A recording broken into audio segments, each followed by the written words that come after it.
Good morning to all you lovely people out there. My name is Anne Verghese, for those of you who don't know, and I am so delighted to be your host for Coffee and Conversation with the crew. It's so wonderful to see such a huge turnout for this event because not only does it mean that we obviously we want to talk to you, but it's so good to know that you want to hear us talk as well. So once again, I'm so delighted to be your host, and thank you so much for joining this session. I'd like to begin off this session by welcoming everyone in the panel and also our guest of honor, Dr. Rio de Souza. So, sir, would you mind speaking a few words for us? And I'd like to say, on behalf of everyone here, that we are honored to be an alumni of SJDC, and we're so happy to be here. So, and we really miss you. So, and we hope you do too. We would love to hear your talk, please. It's something very exciting for us. Something very exciting. So for this year, I kept a theme saying that we want our faculty and everyone to network with outside world so that we build up on our brand value, our equity, brand equity, and so on. So that was the theme we have set for the year. And now, we would be very happy to rely on the roots that are already there. That is you people. You are our branches and roots set across the world, the alumni. And through you, if we can network with other new connections and get to know the world better, St. Joseph Engineering College getting introduced to the world through the brand ambassadors, what other beautiful, better thing can we expect? So I'm really excited. I thank you, Dr. Binu and his team and this team of alumni here, and Anne for hosting the whole event, and John, Gautami, Mabel, Vicky, Maureen, all these panelists, great panelists on the team. Thank you so much for having this event, and have a good time. I don't know, those Anne said I'm some sort of guest here.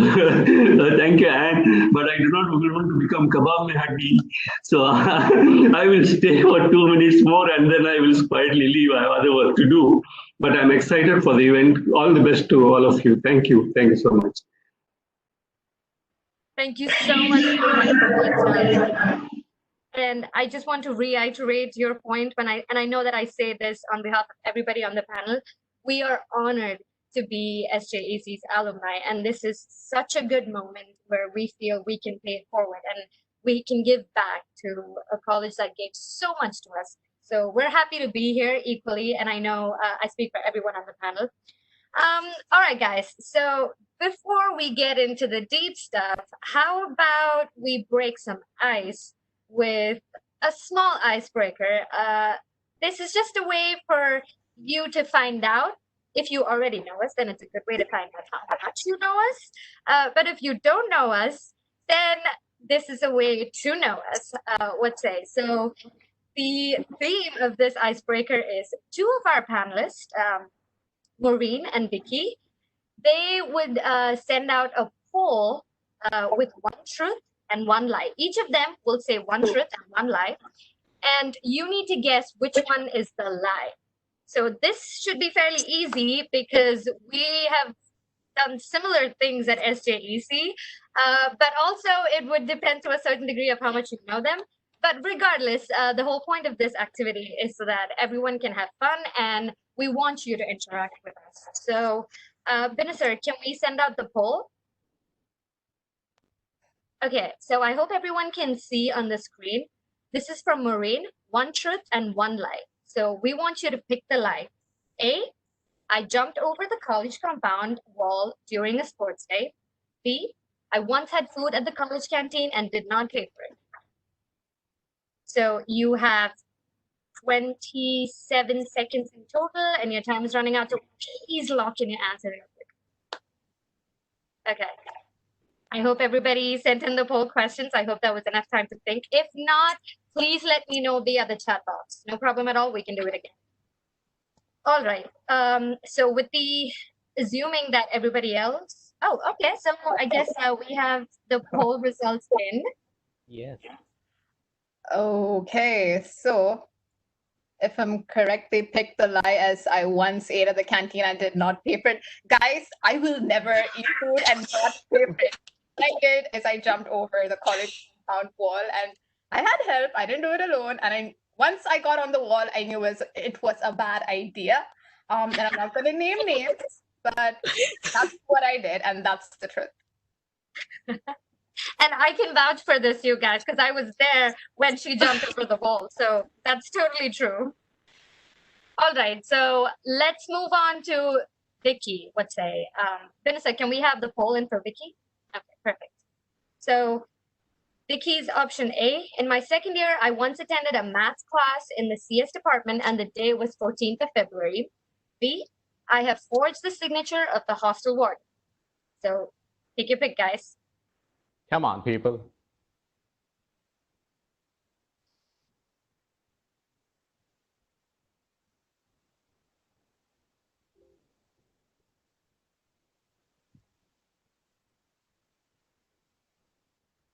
Okay, looks like we're out of time, so I hope everybody picked their polls. Can we have the poll results? There we go. Wow. So the results are interesting, and I think they're right. Yeah. Mom, I know you're watching it, and I've never forged the signature of the warden. That's a lie. I would never do that. And yes, yeah, I did attend, a maths class in the CS department, and I was lucky it was on the 14th of February. And oh, Vicky, can you give us can you give us a little bit of background story here? No, because I have to name a few people, so I don't think I should get on that story. But yeah, it was a memorable day. Nice. Okay. Some people should remember that too. Well, looks like a lot of people do know you and do remember the mischievous things that you did in college. So that's good news. All right, everyone. So I hope everybody had a fun session with this. For those of you who don't know us, we're so happy to be here, and we want to be a part of this, and we want you to talk to us. So that was the point of the icebreaker. And now we have prepared a PowerPoint presentation for all of you. Let me walk you through it. Can we have the next slide, please? So I'm sure all of you are wondering, what is Coffee and Conversation with the Crew? We've been hyping it up for so many days on social media and all of our personal networks. And you might be wondering, what are we going to talk about? Or is this session worth it? And I can tell you with 100% confidence that this session is absolutely beneficial to everybody who is graduating, recent graduates, people who are working right now but have higher studies and thoughts in their mind.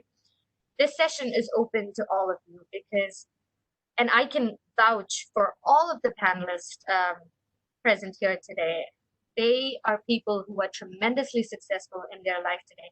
And guys, these are people who ate at the same coffee shop as you, went to Benaka International as you, and submitted last-minute projects just like all of you. So we're all from the same boat. But the thing is, what we want to show through this session and through this event is that if the people on this panel can do it and can achieve global potential, so can each one of you. And we want to pay it forward. This is our turn to give it back to the college, like I said, gave so much to us. So this is where we want to have an interactive session with you and have you talk to us about any problems that you're facing at whatever point you're in your life right now, and have us give you the answers however best experienced that we are. We're not experts, but I'd like to say that we have done well, and that a lot of that has got to do with the kind of coaching that SJEC has given us. So anyway, without further ado, let me go ahead and start introducing each presenter on the panelist. Oh, sorry, that's me. It starts with me. So for those of you who don't know, my name is Anne Burgess. I did my Bachelor of Engineering in Computer Science and Engineering, and I was present at SJEC from 2012 to 2016. After that, I decided to pursue my graduate studies in writing, literature, and publishing, and I graduated out of Emerson College in 2019. Ever since then, I have been the marketing manager for a German publishing house. It's called Vernon Publishing. And I moonlight as a model and a writer. Writing is my passion. Can we have the next slide?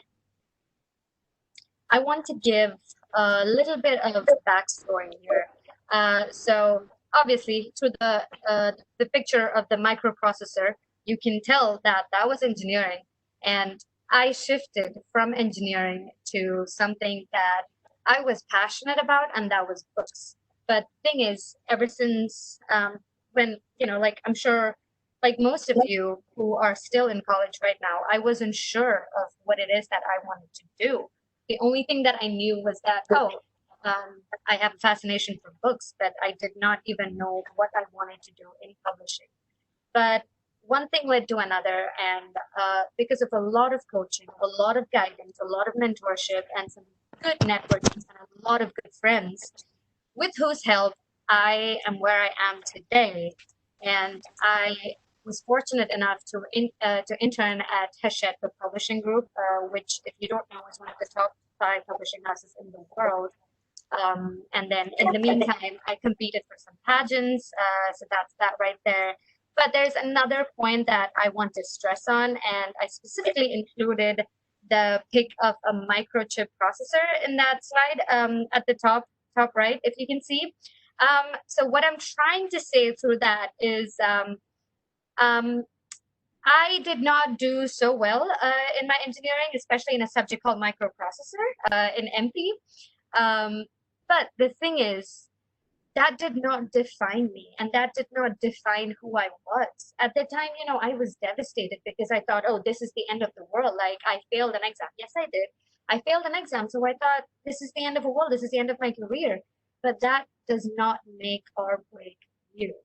Because I learned from that experience, and because I was surrounded by so many people with such goodwill and such good motivation, today I'm working as the marketing manager for all the Ivy League presses that you see at the bottom right there.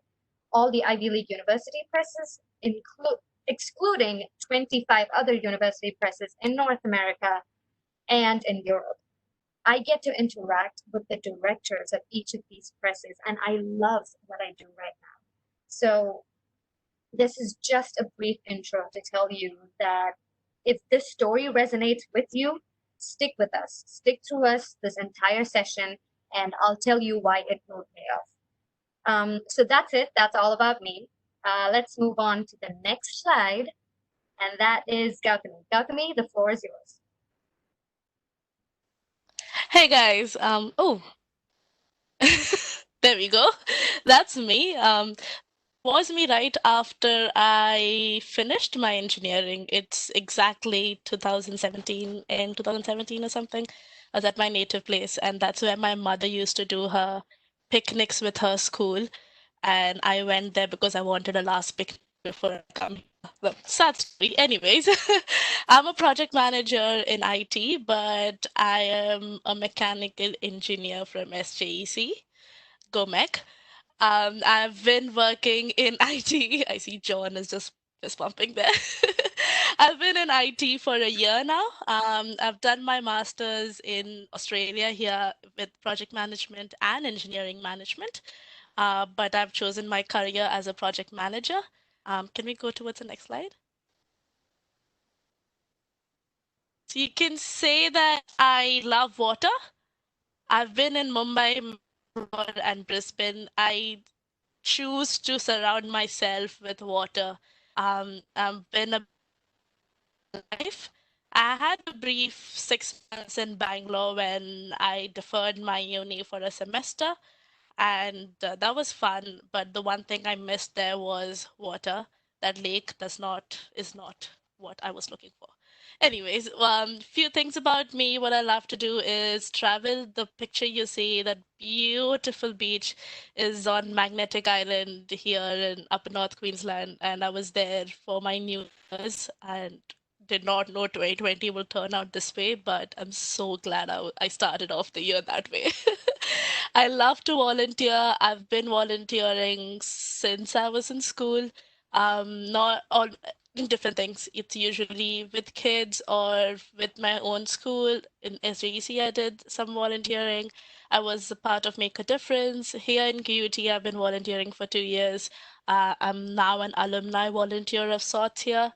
and I love food. If you guys could see my entire room, you would see boxes of sushi around, but I'm not going to show you that. Uh, just like Anne, I've had a change in my career. It's still engineering, but I don't do anything technical. I manage the people. When I was doing, okay, another story about me is I did not start off as a mechanical engineer. I started off as an electronics and communication engineer. People who know me since my first year would know that. And I hated it. I could not do the sine cos curve. I hated it. And that's when I decided I'll switch to mechanical. And I did all the research for it. I was like, okay, there are just two more people and there are 7 seats in mechanical. I can definitely get in. Studied hard for the first year just so that I could switch into mechanical, nothing else. Switched into mechanical 1 month into second year, and the first month was the best because I did not study anything because I knew I was not going to stay in EC, right? So why would I do the lab journals and all of that? Anyways, then I cruised through the next year best student. I was a last bencher. I think my classmates have pictures of me sleeping on the last bench through the lectures. See, Vicky has it. uh, I did screw up few subjects. It was just not my thing. But during SJEC, as part of ICAF, we did some skits. We've done some volunteering, and I had to make a difference. I got to meet a lot of people and speak to a lot of people. That's when I realized that I'm good with people. I'm terrible with machines. And I'm like, okay, I need to change. In my third year of engineering, I decided that I'm going to do my master's and I'll do some research around it, decided on engineering management, wanted to do project management after a few years. But then I got this university that was giving me a 1+1 deal. And like a true Indian, I went for it. And now I'm here, basically. I'm a project manager, got a job within the first year of my uni. I got a job working part-time as a customer service officer.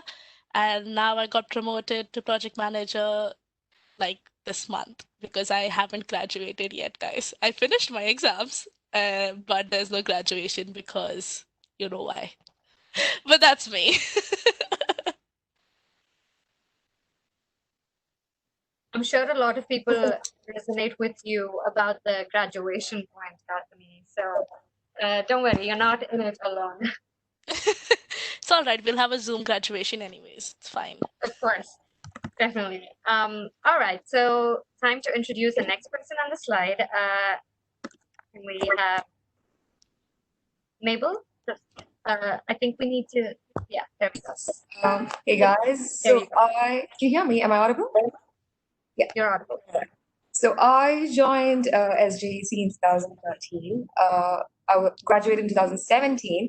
I studied computer science and engineering, as you can see over there. So the 4 years in college was, I mean, every year was so different. I mean, it was a different experience altogether.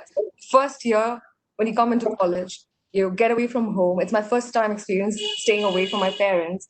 So the entire 4 year was a whole different experience for me. At the end of the fourth year, I got placed into VMware. So VMware is a cloud-based company, right? And I'm completing my 3 years this month, right? 1 year into VMware, I got an opportunity to pursue my master's in computing systems and cloud architecture. So this month, I'll be starting my 4th semester. And during this course of period, I also realized my love for data science. So I will be starting master's in business analytics in the University of Bath, UK later this year. So this is a little brief intro about me, but more about it later in the sessions. Thanks.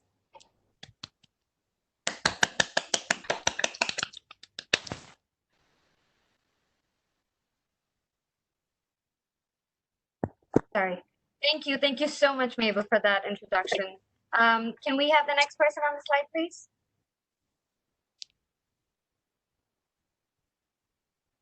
John, go ahead. Can you hear me? Yes. Hey guys, so yeah, I'm John Rodriguez. So I've done my master's in user experience and interaction design, pretty fancy degree, and I've done mechanical engineering at St. Joseph Engineering College. Can you go to the next slide, please? Yeah, so basically, this is entire my career map. I mapped it out so that I don't have to explain people what I do when I'm like talking to them. While doing my master's, I worked as a lead strategist and a product designer for innovation companies in the US. And also at the side, I was taking care of the operations and execution of innovation lab in a small company started as SJC, D&D Smart Labs. And before that, I was into mechanical engineering, and I switched completely into design, where kind of had to use my left and the right brain, and my brain was very confused which one to listen to. It still is. So I'm mostly obsessed with my career and my passion and like my future goals. That how people have to motivate themselves to work, I have to motivate myself to get a life. So I'm trying to enjoy life now and trying to have a life balance. But usually most of my time goes into entrepreneurship, product design, innovation, and social impact, and constantly learning new things. So I become able to help and do great things in the future. Yeah, that's my quick intro. Thank you so much, John. That was so nice to hear you talk. All right, can we have the next person on the slide? Well, the floor is yours. Yep. Okay, hello, lovely people. First off, I'm so happy to see you all. So yep, this is me, Maureen, and I guess some of you might recognize that's my most recent picture. I tried to get my most recent picture up there. So let's start with education. Yep, I am a CSE engineer from SJC. I was in the batch of 2012 to 2016. I loved coding. That's how I got into engineering. And guess what? Like third year, it struck me that coding is not what I want to do for the rest of my life. I want to do something else. And I was like, okay, social impact, nonprofits, that's where I want to go. And then I just decided to start on a clean slate. And then after a lot of soul searching, which you will hear later in my talk, I finally ended up at Brown University. I did my master's in innovation management and entrepreneurship. I'll get there soon. You'll hear about that as well. And as you can see, I also have a PhD in overthinking from the University of Stress and Anxiety. That's something I do a lot. And yeah, if you need any tips on that, please to ask me. So work-wise, what I do right now, I work as a project associate at an innovation studio. It's called Radical. Basically, what I do is nothing to do with IT, computer science, or coding. What I do is I work with governments, nonprofits, on projects that solve problems like climate change, inequality, how to change education system, and all that tiny stuff. And so if you ask me what I do on a day-to-day basis, a typical day, it's like, I build partnerships, there's some strategic planning and all that shebang. So anyway, that's a brief intro on me. Let's go to the next slide. What I want to do is also just spice it up a little bit. Let's go to the next slide. So here's something personal about me. I am an avid yogi. Like that is what I do to like run away from stress and anxiety and also stay fit, which obviously we all need to know. Let's face it, people, staying fit is important. As you can also see, I love Latin dancing, like any kind of dancing party, please invite me. Like I will be there. I mean, I know something is going on right now, so like post that. If there are parties, yes, please invite me for dance parties. I love exploring new cities and cultures, and I'm blessed, really blessed to have seen over 12 countries. And last but not the least, I love Oprah Winfrey. She is my go-to woman for any kind of inspiration. And like, if I'm down in the dumps, I don't know what I'm doing with my life, I'm having an existential crisis, I just watch a video by her and I'm back in the game. Like, that's me. So that's a brief intro about me. Yep, I'm happy to be here. Hope you guys have a good time. Thanks a lot, Maureen. And I second your opinion about Oprah Winfrey. She is my go-to mentor for everything. It's so soothing and therapeutical just to listen to her. So absolutely, I know what you're talking about. All right, can we have the last but not the least person on the panel, Vicky? There we go. Vicky, the floor is yours.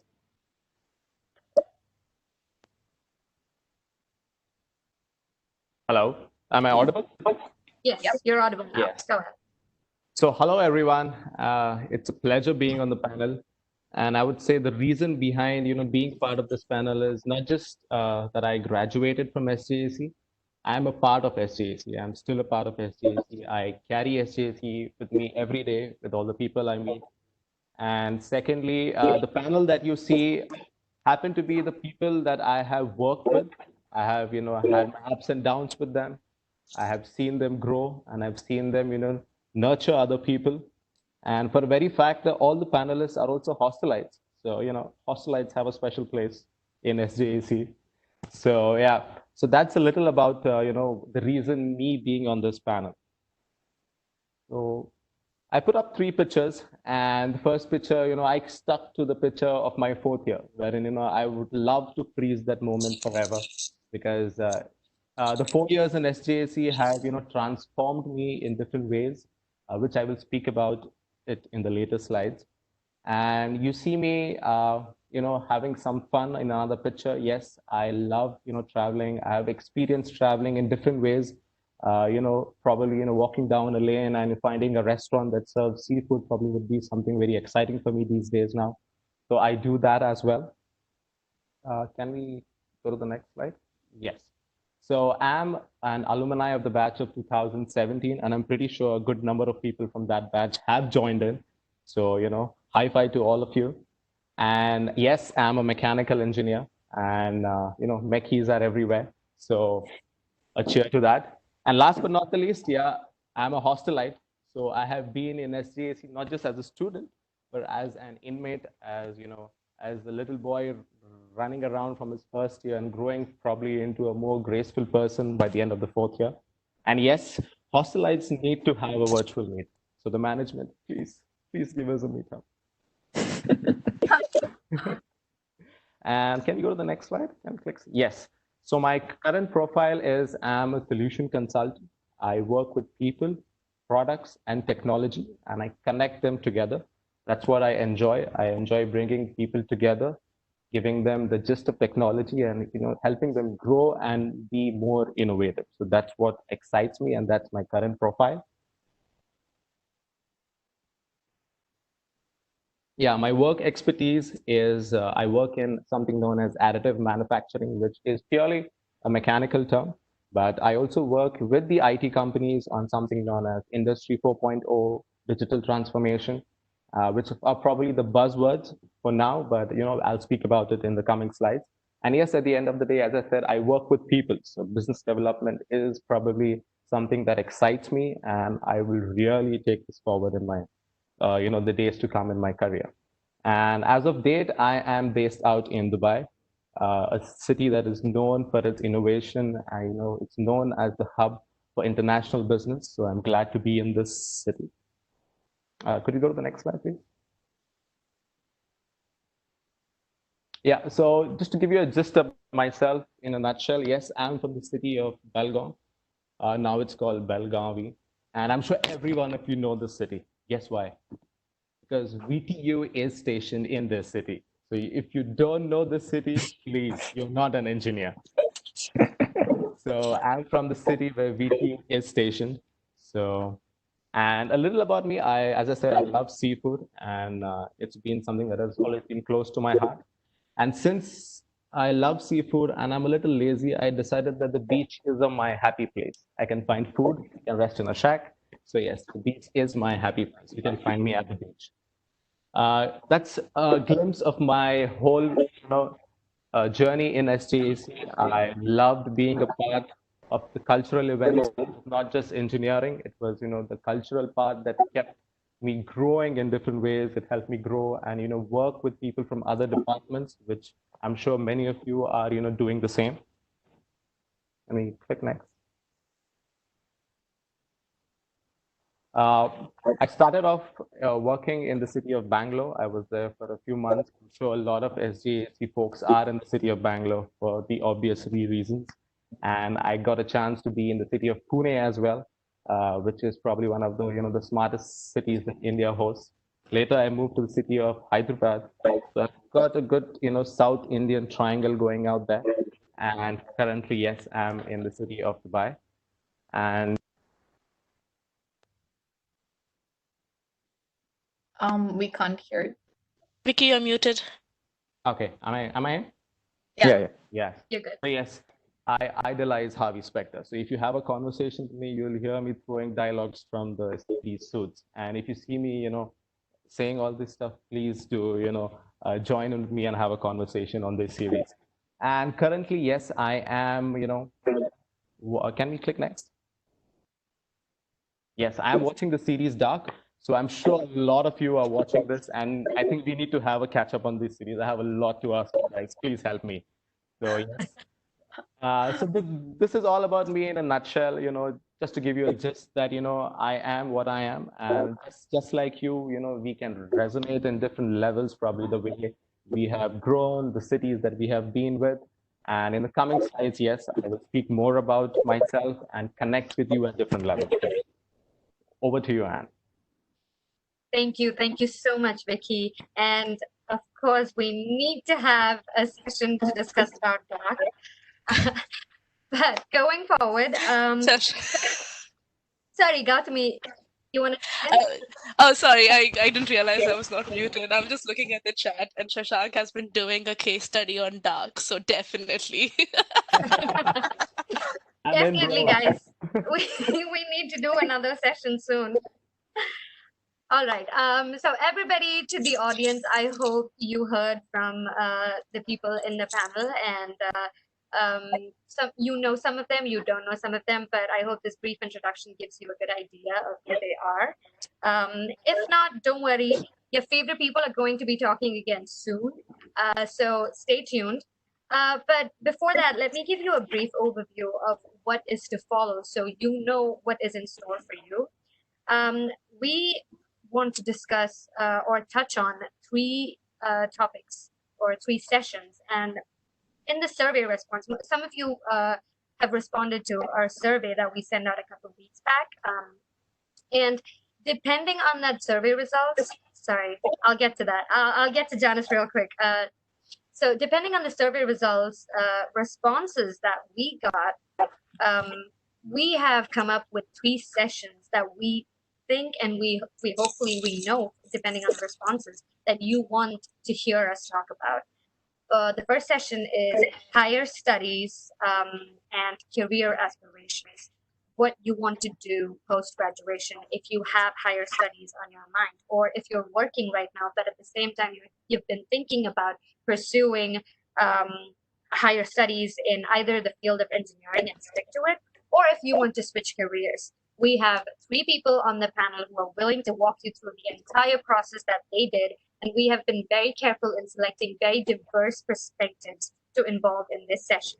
And the second session is job scenario right now and campus placements. So for this session, we have two people from the panelists, from the panel talking about it, about any questions that you may have. I know that we are all in an unprecedented situation right now where we are faced with a pandemic that none of us know how to handle. And what can we do to overcome or learn to live in this new norm?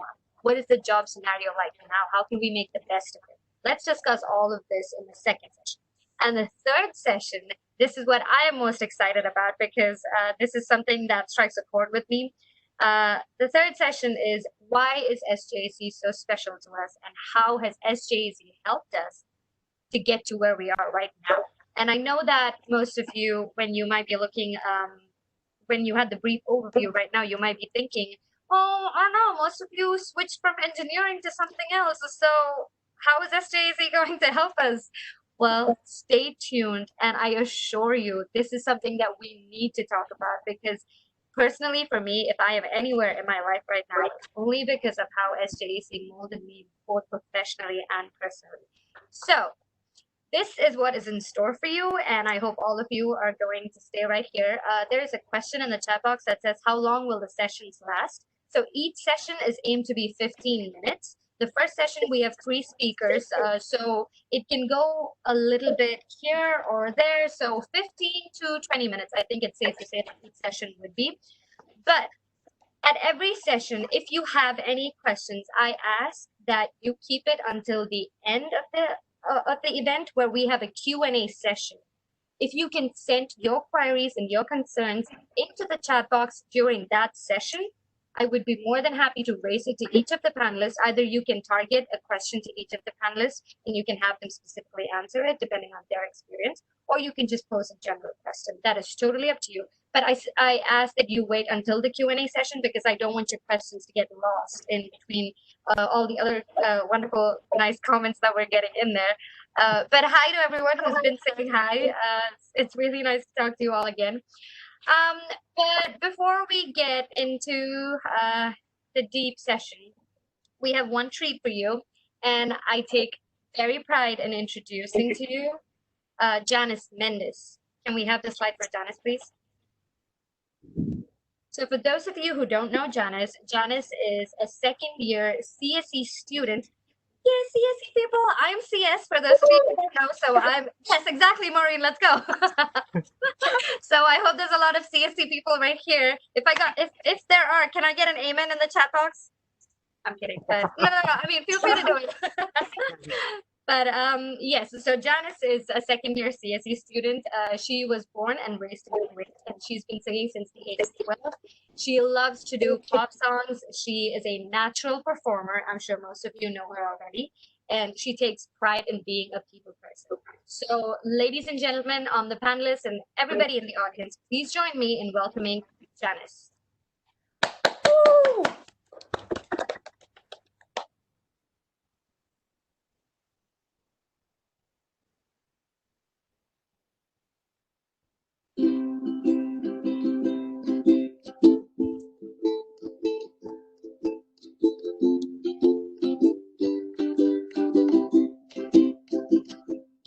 When the night has come and the land is dark and the moon is the only light we'll see, no, I won't be afraid. No, I won't be afraid. Just as long as you stand by me. So darling, darling, stand by me. Oh, stand by me. Stand now, stand by me, stand by me.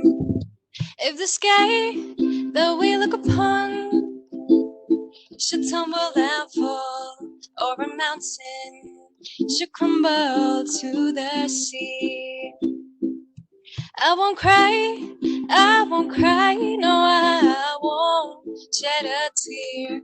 Just as long as you stand by me.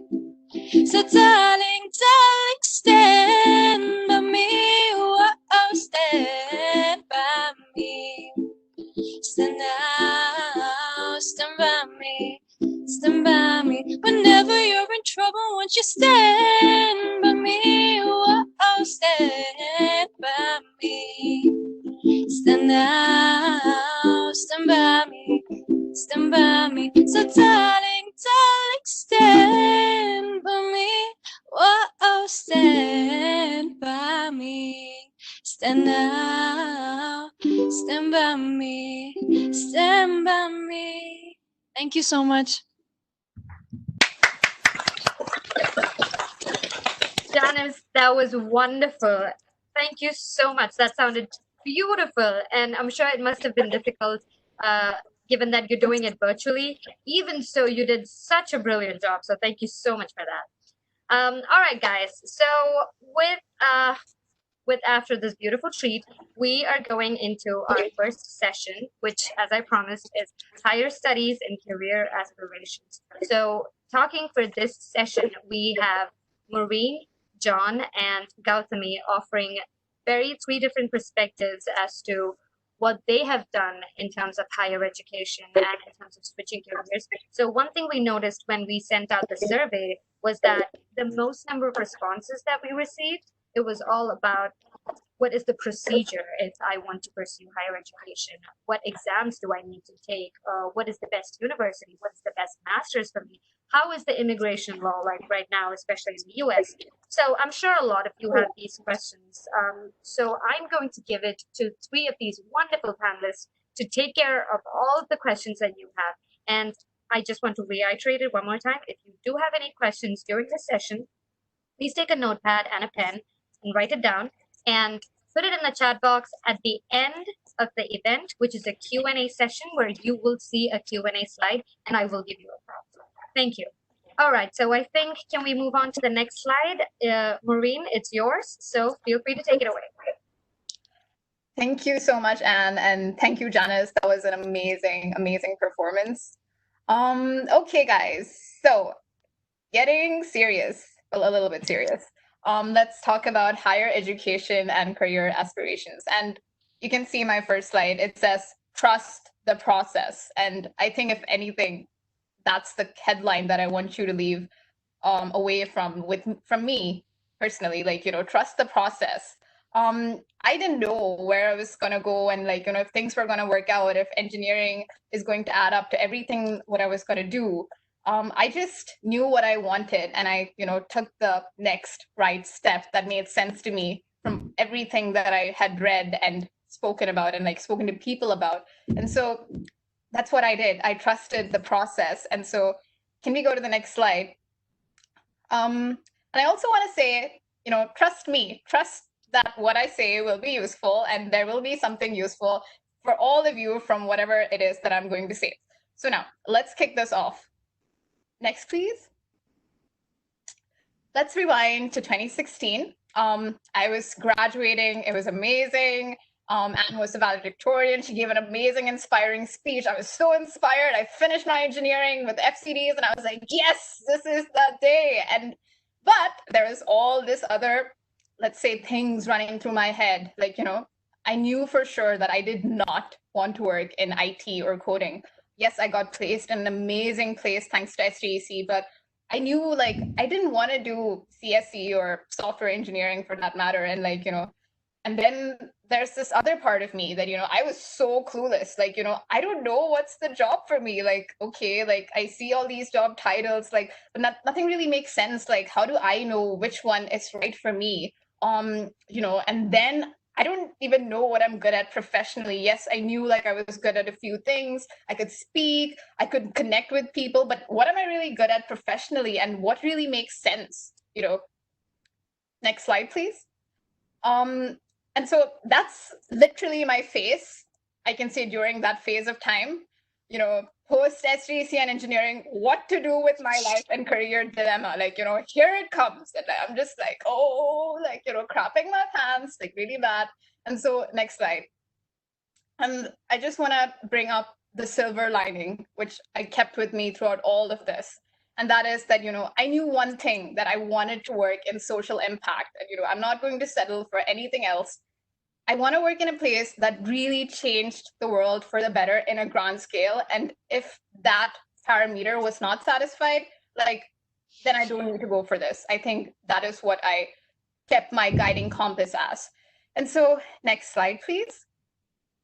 So you might be wondering, this is also a question that I saw in our survey, how do I figure out what to do next? I know I don't want to do computer science engineering, but how do I figure out where do I want to go from here? So here's what I did, putting out what the 3 things that worked for me. So broad headline, industry exploration. Okay, so let me just break it down for you. What do I mean by industry exploration?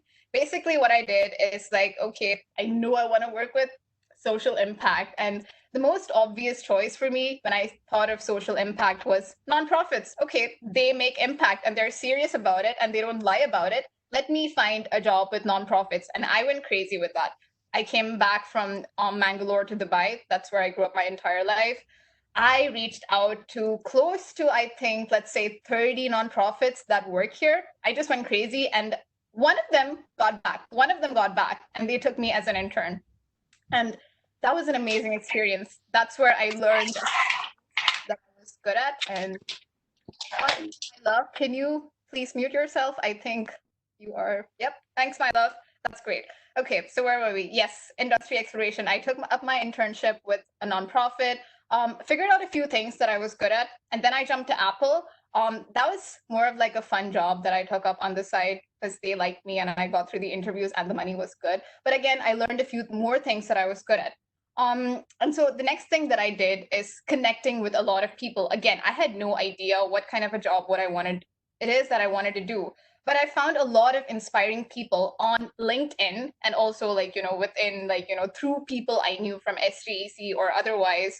And I just hit them up a message like WhatsApp or like LinkedIn, a cold message like, hey, I really find your career path inspiring, and I just want to have a chat and understand, how did you get there? What is the path that you took? How did you know what was the right next step? And so that really helped me put some things in perspective and understand, okay, this is probably a path for me, or this is a few things that I could test out myself, maybe yeah. Okay, let me not dwell too much on that. The last but not the least, Google. It's my best friend. I think it's all of your best friends as well. Any question that I had, be it regarding job profiles, organizations, or master's degrees, Google had the answer. Guys, seriously, maybe you just have to change up your search a little bit, but if you really want to, you can find a good amount of information on Google. And there's Quora, a lot of people answer questions there, so that's really helpful, especially if you have questions on going to the US, or for your higher studies, or questions about a particular profession. So anyway, from all of this, I somehow knew that what I wanted to do next. I knew that I want to go for my master's. And what I figured out in that process is that I don't want to specialize yet. I know where it is when I want to go. I had a broad idea, but I was not ready to specialize. I didn't know that, okay, I really specifically want to get into, let's say, literature, or I specifically want to get into data science. I had no clue, because I'm still figuring this out. So next slide. After a lot of research and a lot of applying to, I shortlisted 3 universities, and I found an amazing program at Brown University, and it was the right fit. And how do I know that? I spoke to people who attended that program, and I got to know that, this program was the right fit for me. It was not diving deep into every single thing. It gave me a gist, or the basics of finance, basics of project management, basics of how to pitch, how to network, all these things that I needed to if I wanted to start things from scratch. And I think what I realized in this process, which I'm also realizing now, is that the world needs a lot of generalists. And I don't know if I'm speaking to anyone out there right now, but I don't know if I'm good at everything. I feel like I'm one of those jack of all trades, and sometimes I feel bad about it, but also that's really good. She can do it. She's a problem solver. In my organization, they have a challenge. They're give it to her. She'll figure it out. So there is an advantage that comes with not being a specialist and being a generalist. So anyway, I got into Brown. And so next slide. So Brown is an Ivy League university. For those of you who are wondering, what is an Ivy League? So Ivy Leagues are prestigious, really big names in the US in terms of universities. They hold a lot of weight, the names like Harvard, the names like Yale, Stanford. So even Brown's an Ivy League. Surprisingly, maybe not a lot of people know that. Anyway, so Ivy League university, so it's a huge deal. And I feel like a lot of people, want to know, how do I get to an Ivy League? And this is my basic checklist. And I apologies for the awful formatting. I would never, have done this on this slide. But anyway, the basic checklist for applying to any Ivy League is, obviously you have the exams like your IELTS or your TOEFL. That is to get your English scores. They are super, I won't say they're super simple, but with a little prep. And there's resources. I'll feel free to reach out to me, and I'll share resources that you can use online to get through this. Similarly for GRE, there's a lot of amazing resources online. You do not really need, I would say, coaching. I have a few friends, and I think someone else in this panel, John, maybe you can speak on that later on too. And the other thing, obviously, you need your transcripts from VTU. Yes, those scores do matter to some extent, but that is not everything. Your scores or your grades from SJC is not everything. It's also your statement of purpose. And I want to like emphasize on that. I think for most universities, any universities, it's your essay, it's your statement of purpose. Make it powerful, make it your story, like convince them. How will you use that degree? How will you use that education to change the world for the better? And I feel like all of these things put together, your letter of recommendations, your transcripts, all of this together is what they look at. It's not just one thing, like, where are you coming from? What is your score? Or like, it's everything put together. And so that's what I want to say. Like, do not pull yourself back from applying to an Ivy League if you think like, one thing is going to like pull you down, be it the scores, be it your bachelor's degree grades, whatever.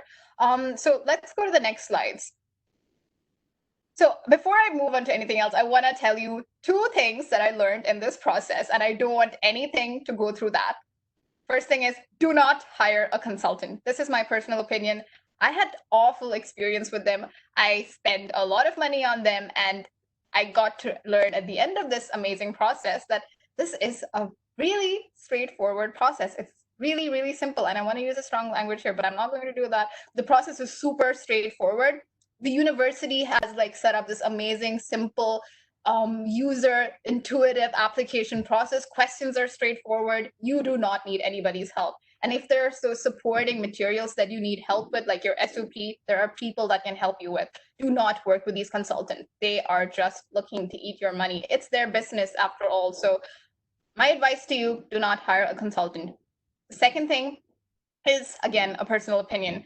Ivy League education is expensive. The brand is amazing. It's going to open a lot of doors for you. People are going to respect you, and they're going to know that, yes, this person has got it and all that, whatnot.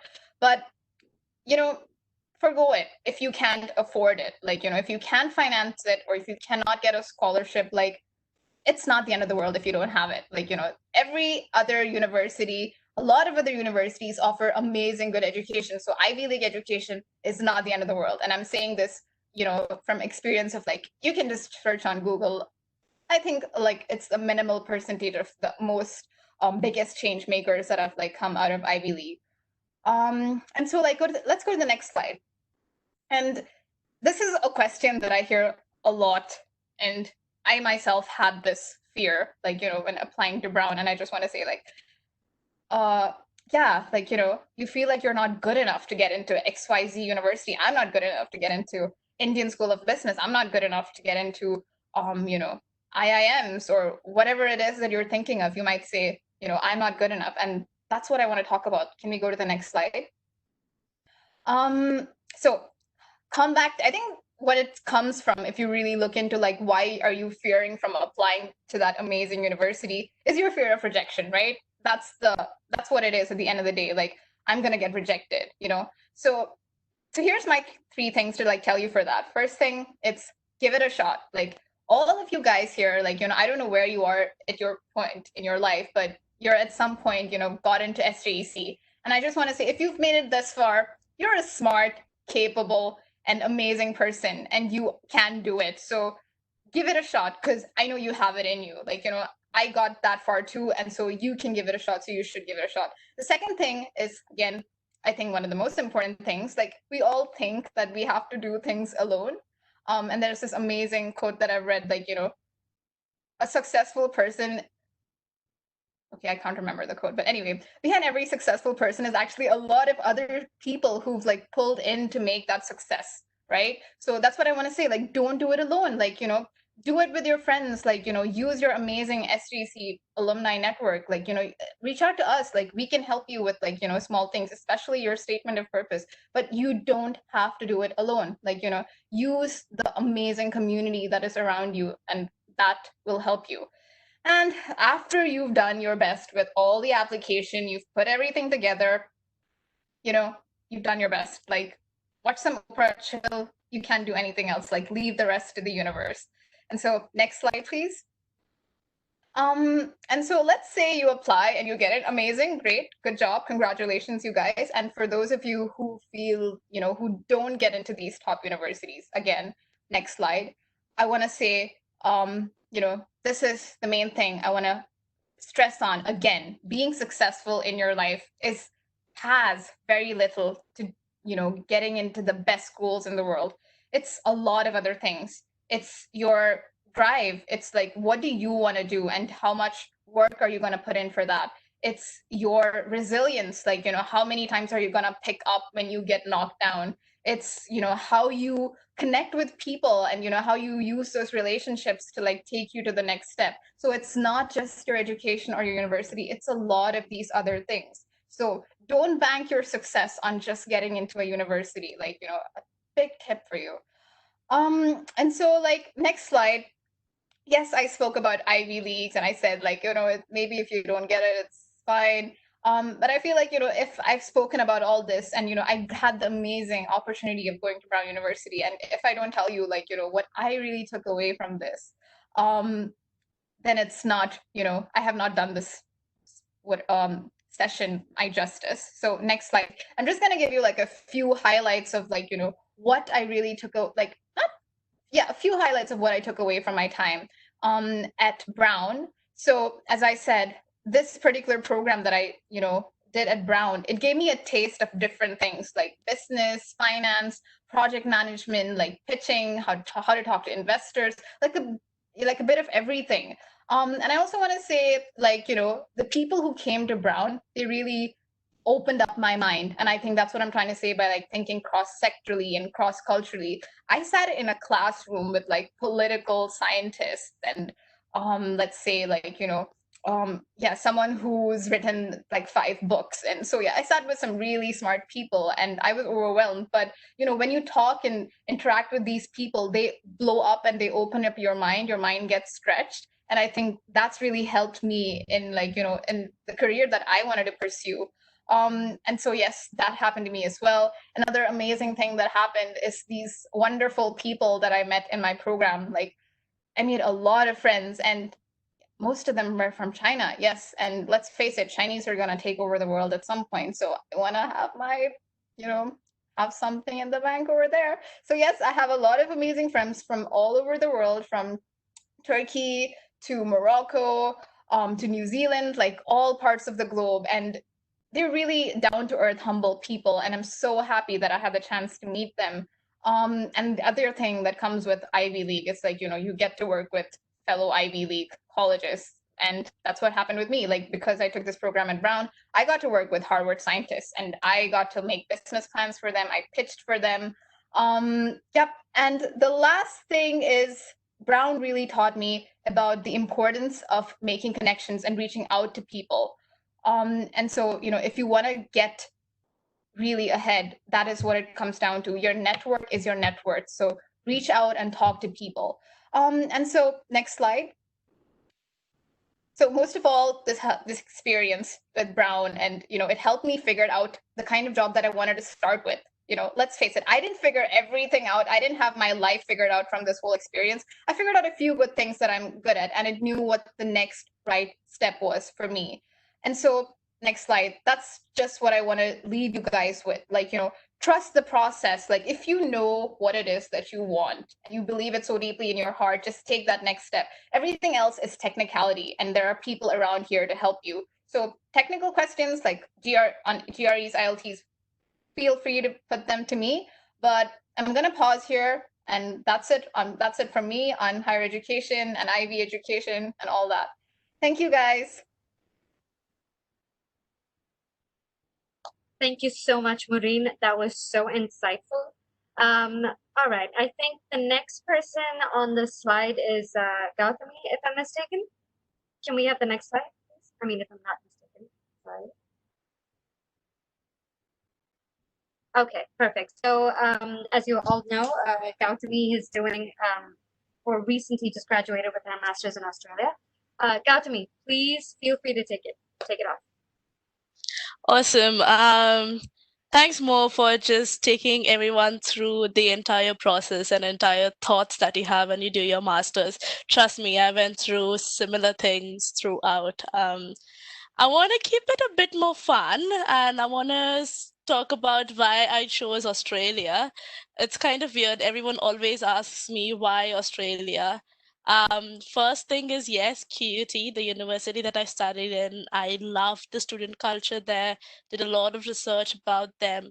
When I was applying for universities here, I applied to 5 universities, and 3 of them were a group of 8. So like you have Ivy Leagues in US, you have group 8 here, which is like the top 8 university. It's the Ivy League of Australia, but we want to keep ourselves separate. But when I did that and when doing my research on it, I realized that the group of 8 universities are more research focused and I wanted more industry focused. That's why I chose QUT, because that university is one of the best business schools in the world. It's a very young university, but it gives you a lot of industrial exposure. Secondly, is I wanted to be in a country which has a lot of roots in with the native people. So the Aboriginals here and the Aboriginal culture here is so beautiful. Wanted to learn more about it, the history, and it's Australia is beautiful. Like more than anything else, the beaches, the landscapes, Vegemite, not good, but it's fine. You have the bad parts when you can it comes with the good parts, right? I I've also heard a wanted to lot learn of, a new language. Gautam, sorry, Yeah. really quickly. So I've heard a lot of conflicting opinions on Vegemite, and I had somebody tell me today that it's actually really good.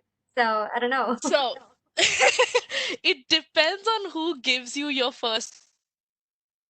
Trust me when I say it, have it from an Australian. Do not go to an international student for Vegemite, because they will put it on your toast like it's Nutella and then you will puke everything out. It's supposed to be, it's like Chyawanprash, it's their Chyawanprash. Okay. You don't. Duly noted. I am not going to have Vegemite. I will take your word for it. Thank you. Sorry It's for good. interrupting. It's good in moderation, like everything else in life. I also wanted to learn a new language, so I came to Australia. If anyone's wondering what Australia speaks English, no, we speak Australian. You come here, and that's when you realize, yeah, I've had people. Yeah, it's Australian, right? If someone tells you how are you, that's English. But someone tells you how you're traveling, that's Australian. How you're traveling, that's Australian. That just means how are you? Are you on time? No, how you're traveling. Crikey. The weather's great here. It's hot a lot of time and then it's suddenly cold. It's cold now. It's raining outside. Amazing. It's also a really good cultural hub because you have tourists, travelers, you get a working holiday the world coming and living with you for 2 years, teaching about their culture. You teach people about your own culture.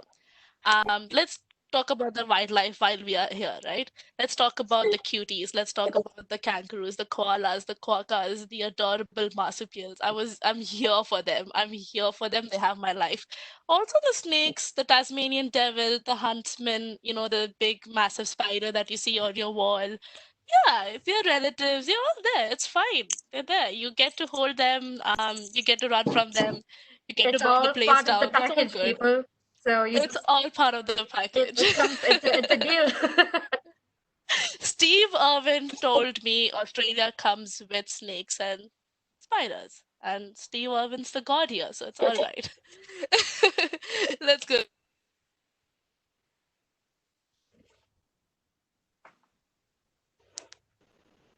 How do you get here? It's a similar process as you have with US. The only difference is we do not have GRE. So that's one less thing that we have to worry about. We can use your IELTS, TOEFL, PTE to get the English scores, a really good statement of purpose that matters a lot. Your letter of recommendation matters a lot. That's basically your character statement and the reason why you want to be here. So you have to put your best foot forward there. You do have, you need your bachelor's grade. I had to actually go to Belgaum to get my transcript. So yes, I have been to the VTU in Belgaum to get my transcripts. And it matters in a way because you do get academic scholarships here, which is great. Like my university get 25%. Yeah, so your grades, my bachelor's helped save me some money here, save me some dollars. Amazing. And I don't know why Sorry, you guys are so excited about the transcript. Why you guys are so excited about transcripts? Like, we got a transcript. I think it's because of the experience because, like Gautami, I also had to travel all the way to Belgaum to get my transcripts. And the thing was, I didn't know anyone in Belgaum, so I couldn't stay there for the night. So I literally traveled in the bus there. I stayed on campus for 12 hours, collected my transcripts, went all the way back, did not shower for 3 days. Totally worth it, people. I got my transcripts. So, you yes. and had to go through the Yes, that's true. I guess that's what I got it by that's mail. what you have to do. No, Ah, but you know what you realize is where your fees are going. Because that university is beautiful and you know that's where all your fees are, right? very good point, Gautami. We should know where we're paying to, where all this money is going to. But Exactly. Let's it's come a back, fun guys. trip. Let's come I back. feel like we're crapping so much about Belgaum. Vicky is getting a little offended over there. He's going to He's just offended on throw a you. ball of fire at us now. Anyways, you do get to stay for 2 years after you finish your study here. So if you study for 2 years, you get to stay for 2 years, which is great. But minimum 2 years of study. So if you do 18 months, guys, you'll have to go back. That's a small thing to remember. Can we go into the next slide, please? How's the college? Just want to touch upon this. You know, how is doing your masters different than doing your bachelor's or all these studies that I've done in India? You know, my university, my unit specifically was all assignments, project, research study, presentation. I had to give 6 Zoom presentations this semester, and had to keep it really creative and just not keep slides in. Have to rush around, meet people, do case studies and everything. I had only 3 units which had 1 exams each, like the entire 2 years, which was amazing, but was also really stressful because your assignments carry you forward. But a lot of real industry-based work goes on it, so it is amazing. My lecturers are actually board advisors and strategic directors in Fortune 100 companies. So they are teaching me part-time. This is their hobby. They want to give the knowledge out, so they're just coming here. And so we chill with a coffee. We can chill with a beer, and then they'll talk to you about actual real life problems, which is great as a learner of project management, right? You need to know what's happening in real life.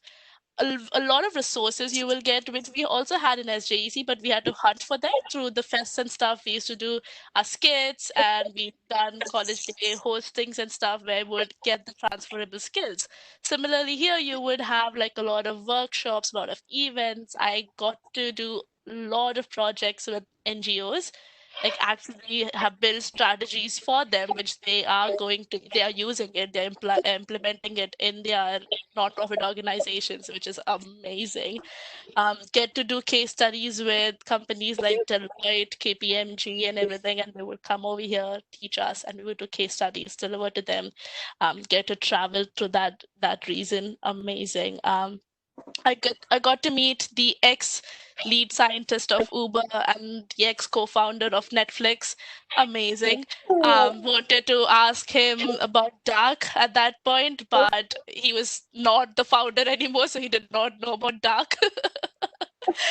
Yeah, so like I have a career mentors. I have multiple career mentors who like what we are trying to do here is help you guys or viewing answer your questions. I have my career mentors who teach me and pull my leg and guide me through my career pathway, which is amazing. And that just made me realize that I need more career mentors in life. One person's not enough. I'm greedy, guys. That's what I am. Next slide. Think that's me basically. Life in Australia and life after graduation. I wanted to touch on this just to let you guys know that 2 years here is not just about studying. It's about the people you meet. It's about the food you eat. It's about the beers you drink. It's about the beaches. It's about the How, stingrays and running from them. It's about the snakes. It's about the spiders. how many people did you eat? Did I eat? Did I eat? Did you? I did not eat Cannibalism is people. allowed in Australia, huh? I suddenly felt very self-conscious. Nope. I ate meat. I met people. People. Yeah. I ate a kangaroo, but I met people. Yes. It's the natural animal. Yeah, you get it in Woolies, dude. It's fine. I didn't know that. I think it's a This is delicacy in Australia, right? Kangaroos? It used to be Is dog it? meat. It used to be dog meat, and then the original Aussies, the Bogans, would not have kangaroo meat because they think they used to feed it to their dogs. But the Oh my God. bodybuilders decided it's fully protein. It's no fat. It's fully protein. Does it You've taste seen muscles on them kangaroos. Does Yeah. it Seen the abs They on can them. kick. You They know, are good I at feel this is kickboxing. this is such Exactly. a sensitive conversation because I'm sure we have a lot of vegetarians on this call, so let's I'm so respect their sorry. feelings. But like basically, yeah, so it's high in protein, so now it's a delicacy. Culture changes. Yeah, so you get a lot of opportunities to grow and meet people. I have friends who are Mexicans, who are Colombians, who are Chileans, and they teach me about 5-day parties, and then I have and Polish and from all the world who When are you teach me adding how us to to the stay WhatsApp warm group? in the cold. No. It's also a very active lifestyle. Like after coming here, I decided that I can't be a slob. I'm still a slob, but I'm less of a slob. I go on walks now. I go on hikes now. One bit of snorkeling. I want to jump but from 15,000 feet and hopefully not die, which is going to happen sometime soon, guys. Like, my Instagram will tell you everything. After graduating those, and I am actually in the same boat Gautami, as a lot of viewers. quick question. So you haven't mentioned anything in here about, I'm sure some people might want to know this. How is the nightlife like in Australia? What is the Now we are national drink talking. in Australia? Questions are coming up. what do they drink there? You drink everything and anything. All these are crazy when I'm saying. We thought we party. We thought we party. Oh my God, no, Aussies party. Oh, They party. The Good to insane. know. It's insane because Victoria's number of COVID cases are suddenly rising now. So because of that, Victoria's on complete lockdown. So we've had news of people escaping that state and coming into my state in a car, and they got fined $24,000 from the Australian government for That's It's a a trying to lot of major escape. money. commitment to Oh yeah. nightlife. Yeah, yeah. And the reason was they don't want to stay in lockdown for another 6 weeks. They are done. Like Aussies cannot stay inside, cannot. And the clubs are opening here with safe distancing and stuff. But you could see people were dying to get back out there, and it's so great to see everyone out and about. Good But to yeah, the know. nightlife is insane.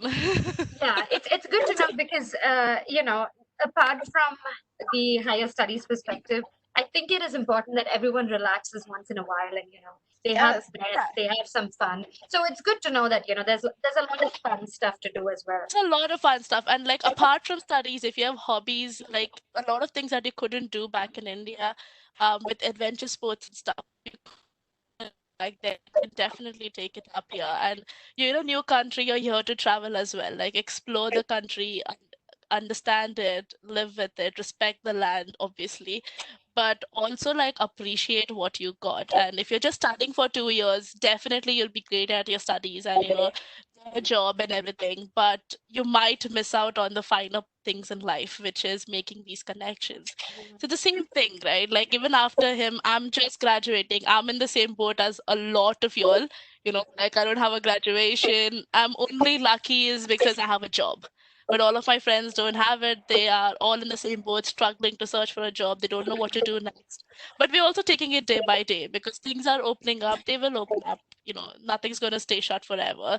And if nothing, we'll create our own opportunities. That's what this thing has taught me, is creating your own opportunities as well. Start your own business. This is the right time to start your own business. Go for it. Yeah, I'm going to do that. I'm going to start a logistics business and, start shipping out transcripts from Belgaum, I think. That'd be a good business model. Amazing. If you need a business partner, reach out to us. If you need Australian doing branch, reach out to me. So I was doing some personal promotion there. My site right, is going to be full personal promotions. Perfect. But that's me, Gautami, guys. tell us a little bit about the life after graduation. So after graduation, it's kind of a struggle depending on what you do. It's not easy, but it's also the start of your career, right? So the first few years is not supposed to be easy. You're not supposed to get it handed out to your plate.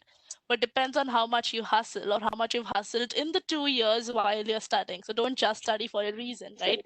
Make a network, do internships, do these projects, meet people. So that's when you'll have your channels to start your career here. People are always thinking about, because I've taken a loan, so obviously that is a stress on me that I have to pay that thing back so I can give the apartment back to my parents, the rightful owners. But apart from that, I do want to know that if I'm going to be here for 2 years, I don't want to just work and just earn. I'll pay the loan back, the money will come and go, but I do want to gain more. I wanted to go to New Zealand this year. There's just so many things more happening around you. Life after graduation is very weird in a sense that you don't have assignments to do anymore, but you still have new challenges in terms of your job, in terms of your career progressions, paying your loan back, trying to go back home, or planning to stay here. So you have to apply for your permanent residency. So there's a lot more challenges coming your way, which I feel just makes it more interesting. So I'm not completely binge watching shows anymore. I'm always doing a new thing. This is the all new Gautami that I'm seeing. The way she was in college, I don't think you spoke so much and so I didn't think responsibly. that too. I'm so sorry. Responsibly. Hey, new me, new year, new me, 2020, 2020. No need to The apologize, best year. Gautami. It's so good to see how much each of us have progressed as, in our professional life as well as in our personal life, and how we've changed over the years. So that's great. Thank you. Thank you so much. That was such a wonderful session. All right, guys. The next person who is going to talk to you about higher education and career aspirations is John. So, John, feel free to take it away. Yeah. Come on, Thank you. John. Yeah. Thanks, Gautami and Maureen, setting the stage for me and warming up the audience and really great insights from you all and something that everyone goes through. So mine is more of a story. So it's a story about shoes with soles. It's the story of me during SJC, after SJC, and then doing my master's in the US, and also about a little bit of entrepreneurship and more of self-promotion. So the next slide. Next slide. So yeah, why this title, right? Like shoes represent the journey. Soles represent that finding that passion, because no matter how far you go, you kind of have this journey and passion going together. So that's how your shoes have soles. Similarly, it's the life, and that's the metaphor and analogy I've been using. Next one. A little bit of backstory. I fought with Anne to make sure the slide remains. I went against Vinu sir because these questions are really close to my heart. In D&D Smart Labs, we work with the students and we work with the interns, and we constantly saw this problem over and over again. Like they were so hard for them to find what they're good at, and we were not able to assign them what they wanted to do because they were like exploring. So we have to change our structure and make it like an unstructured innovation, something kind of an MIT kind of innovation model. And an approach is finding dreams. Like we do see like people work with us, they go out and find their dreams because they found what they love. So I wanted to touch upon these two questions. I'm sorry, Vinu sir, and I wanted to keep this. Next slide. So yeah, basically engineering, right? Like as a child, I grew up thinking like I'll be like a scientist, and then I had my own lab and like breaking and making things. When I came to engineering, I thought that I'm gonna build things. Now, like college is doing great things with building hands-on things. However, I was doing like a lot of math and stuff, so I was like kind of feeling a lost with mechanical engineering. But I involved myself a lot with social work like iCurve and things like that. And I wanted to be a rock star, and then I wanted to be a musician. I became but a low-key one. And that was the best part, learning music, performing on stage, and being a musician and living that dream. Finding my passion as a musician is found at SJC and meeting all these great people. Next slide. It was great yeah. meeting you as well. Just to. All right. Very important. This is where the reality hits, right? After engineering, like rockstar is like, no, that's not gonna happen, bro. Yeah. So after engineering, I was completely lost because I didn't know what I was good at, what I wanted You to know do. that feeling, bro. Yeah. I agree. Yeah. Yeah. Also, No, like gym is a mood. Office gym is a mood. yeah. He went to Brown, by the way. He went to Brown University. Alright, Okay. Yeah. So, go on, John. yeah, I was like, let me go. So I was, this is the most difficult time. That's where, when I went to this pain point and this sad phase, I kind of built that passion to create jobs for people who will go through this. That's where I had that ignite of creating jobs. And that kind of, sometimes those pain point leads to inspiration, and you never know why that happened. So next slide. And what I did was, I explored. I explored a lot of stuff, and somehow I came across product design, industrial design, and that's where I saw a intersection between arts and engineering.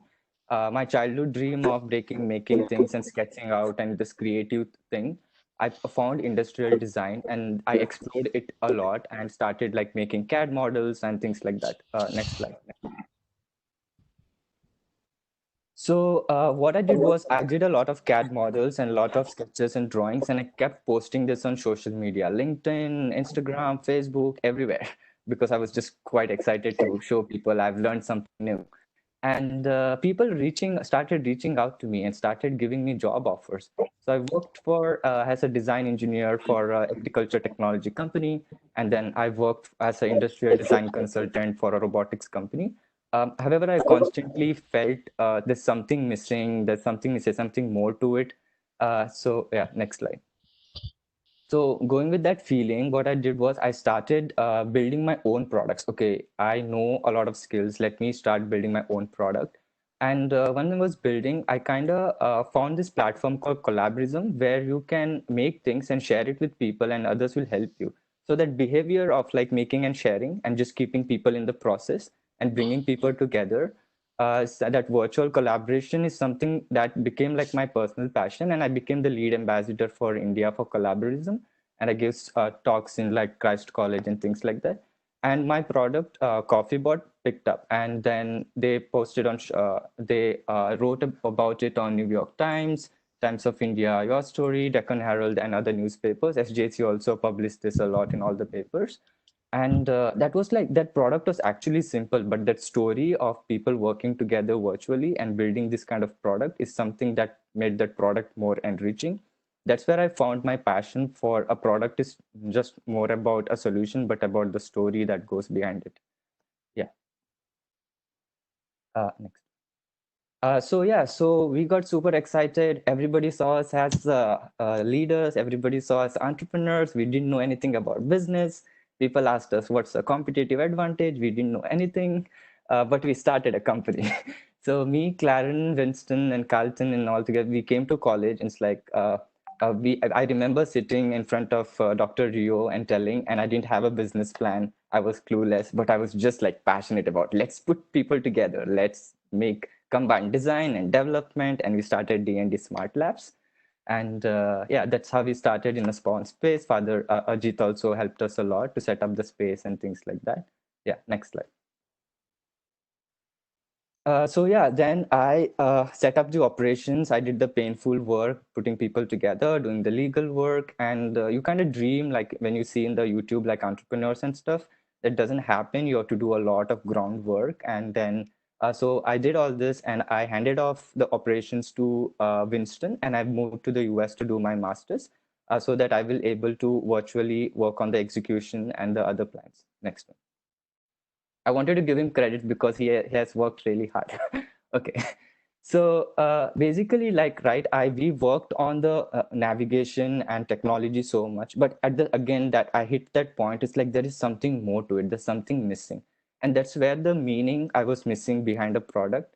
And also our vision was to shaping life through meaningful products. And there was like, what's the meaning behind CoffeeBot? So now I'm exploring through from anthropology, social science, art, psychology, to answer these questions, like how can we build healthy habits in coffee consumptions in co-working spaces, and might need one.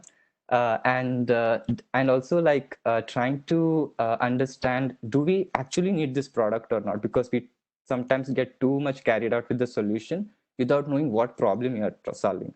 For a research project, it makes sense, but for a commercial product, your customer will never pay you if it doesn't solve a problem. So I'm kind of building, measuring, and learning, and that's how I'm going about it. Next. So yeah, I came to the US. I said entrepreneurship is very painful. I don't want to do this. No matter what I did, it kept coming for me. And then we pitched a learning kit, a sustainable material learning kit for the kids, and we won the Matt Glass Award for entrepreneurship and got a certain grants and things like that. And next slide. So we built this product, we put it out among the kids, and the kids were so excited, and they were so excited to get into STEM and learning about science, coding, robotics, and things like that. And this was my measure of success, the impact that product gave, the students being so inspired. And that was very fulfilling experience for me. I didn't make $1 million, but then I made a valuable thing to the people and inspired. But in reality, you do need a financial strategy or else you'll hit the wall. But I measure success by impact. But that's why it's kind of you have to work with like people who give you insights from different part of business. Next one. So yeah, so so now the DND is working as a platform for us to conduct workshops in design and innovation when we come back to India. And we are working on a next small project, but with a big vision of we call that project as 1 million people project. And I don't know why I set myself such ambitious goals. It's really painful, but then that's part of it. And then like building those strategies to reach there is more, the journey is more enriching than actually like reaching that goal. So that's something we're working on. We'll launch it soon. Next. So yeah, then I came here for industrial design, right? Okay, now everybody might have thought, okay, John found his passion and then he did this for long and he started company and then he found it. But when I came here within a semester, I changed my major. I was like, no, this is too repetitive. So I changed my major to, yeah. I was like, and I had tough time explaining my parents what user experience is because it's so vague. It's like, what are you gonna design? And so I explored design strategies, business development, and designing digital products and visual communication storytelling. And my thesis, I worked with DICE Group to develop a virtual reality learning platform for occupational therapy students. And in healthcare, if you do things wrong, someone is going to be impacted really badly. And that's where this human psychology and human factors become the key for innovation. Next one. Go next one. So doing all this, I was like finding myself. I'm telling all this because you kind of have to like try a lot of stuff in order to find what is that you want to do. And then since I always like obsessed with my career, like I told you, I wanted to talk about it. So I started a YouTube channel with 69 subscribers. And then I talk about design and post about here and things like that. Like I told you, a lot of self-promotion. Next. Yeah, so then I recently graduated from my master's in user experience design, and that was a GIF. And with technical problem, we didn't put it, and we are worried that robotics and AI will take over the world, but we have problem with GIFs. Next slide. Oh, it works. Then AI is coming. Okay. So next one. It's okay. Yeah, you can see I'm so excited. So coming back to answering, how do I find what I'm good at? Next one. So this is where you have to wear those shoes. You should walk that journey. And when you walk that journey, that will help you define what is that you want to do. You can always look back and connect the dots, but looking forward, like the Steve Jobs, that classic cliche quote, but it kind of works. And then you kind of have to walk this journey or to try many things and things like that. So that's the way of like finding what you want to do. Next one. And the way to yeah, so basically like, okay, John, I always get this complaint that I speak too much philosophy and not give something tangible. So I did my research. MIT has this creative learning learning framework. It's the 4 piece formula. It says that imagine, create, play, share, and reflect. And I kind of I kind of implemented this. I imagined something, I created it, I had fun with it, and then I shared it and I reflected it. And it kind of helped me to find what is that I want to do. So I think like I am a critic of saying like this is the way of doing things. It's different from different people. But whenever you are stuck, try this and it might work out for you. Next one. So coming to the dream job, I'm very tempted to say there's no dream job, but I won't make you sad. Next one. John, So please do not make us sad. yeah, We're all I make counting on the potential that there is a dream job for all of us and that we will find it. I have yeah. The thing is, so in order to find your dream job, it's very important to find what is that you truly love to do. Because like whenever I spoke to companies, they kind of want you to know what is that you are passionate about. And even when we are hiring for D&D, we kind of see what they are passionate about. So that kind of helps you to find your dream job. And even if you're working for someone, you can take initiatives, and then that's where you kind of able to live your dream even for working for someone. There's nothing wrong in working for someone else. Yeah. Next. Thanks for saying that, because working for someone is what most of us are doing. So Yeah. also Elon Musk, SJC's Elon Musk right here, guys. Like amazing journey. Wow. That's the Exactly, title, John. guys. Yeah, Yeah, exactly. And I want to comment on that too. And I hope that people in the audience took a note of that. Like, John didn't have access to certain things. So he decided to team up with his friends and create what he did not have access to. So this is something that we can take a lot of inspiration from. And sorry. He created his own opportunities, basically, and Exactly. it's amazing. Yeah. But we want to talk about it. Create your own opportunities. Don't wait for. So it's okay. right? Yeah, you can do some self-promotion. It's totally fine. You It's deserve perfect. yeah. Hope my shoes inspires you all. Okay.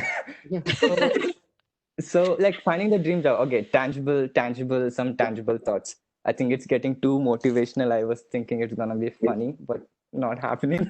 Yeah, so it naturally comes to me. So there is a like even more in touch upon this, right? Being a generalist and a specialist, something that currently I'm researching upon. But my insight right now is like it's important to be good at like one thing, because when we are like working with D&D, there were some people, they're like, what you want to do? They like didn't know what to do. So there's something you should be good at. Like it could be very simple, maybe even like Googling. Like Googling is a skill, like Maureen said, and that's super helpful. And becoming a subject matter expert. And then the thing is like, it's like a T-shaped thing, right? You become really good at one thing. Then you can do business, you can do psychology, you can do computer science. So like you need to find your one vertical eventually as you grow. For example, it could be broad as like design. It could be broad as business. Is it broad as medical? Then like get good at that, and then start exploring multiple things combined together. That's where the innovation happens. And ideate and prototype. This is the philosophies from design thinking, where you kind of prototype products, but you can prototype your career, you can prototype your life, you can prototype your education, but don't prototype with your wife and stuff. So if I had to write a book in the future, I would write something on prototyping, not conventional to product, but something bigger than that. So that's my takeaway for finding a dream job. And then next. So if you do all this, whatever I told, and you still do not create your own job, even if you're working for someone or you are working for yourself, create your own dream job. When you are working for someone, it's something that you're passionate about. Tell them this is what I want to work. And if some company is very open for you to give you time to work on things. So if doesn't happen anything, create your own opportunities. We have a tons of education accessible and a lot of stuff that is resources available for you. So yeah, that's my story. Next slide. That's my story of next slide. Yeah, that's my story of shoes and souls. And whenever you get stuck in life, wear the shoes and find the souls. Thank you. Thank you, John. So deep, John. That's Amazing. I would like to add So on much, to John. John's word that don't, at times maybe we don't like the company, but if we love our profile, you love your profession, I think at the end of the day, it all makes sense. So I think that's what John was saying, and I would like to add on to that as well. Yeah, it's true. Perfect. Thank you so much, guys. All right, guys. To everyone in the audience, that brings us to the conclusion of the first session. And I know that your head might be swimming with a lot of information right now because most of us did a lot of talking. So to give you guys a break and to take a moment so all of us can catch our breath, let's have another performance. And this time, I don't think this local celebrity needs an introduction. Okay, well, there we go. Vernon Sorrow is a final year engineering student in the mechanical department. Swag. I was okay. Yeah, there you go. I was waiting. I was waiting for all the mechies to jump in and make noise. Okay, there you are. So yes, and Vernon. He was touched by the language of music even before he fully understood what it was. And music is an extension of who he is as a person. And for those of you who do not know him, he's an excellent beatboxer, and he has agreed to participate in this event with us and entertain us with his wonderful talents. So, Vernon, the floor is yours. Take it away and rock us. He'll be spinning some bars now. Okay. Hello. Hello. There you How go. are you? I must be doing really well.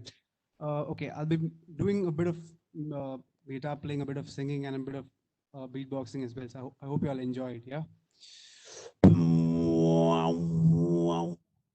Ex-SGC and the present SGC members, are you ready?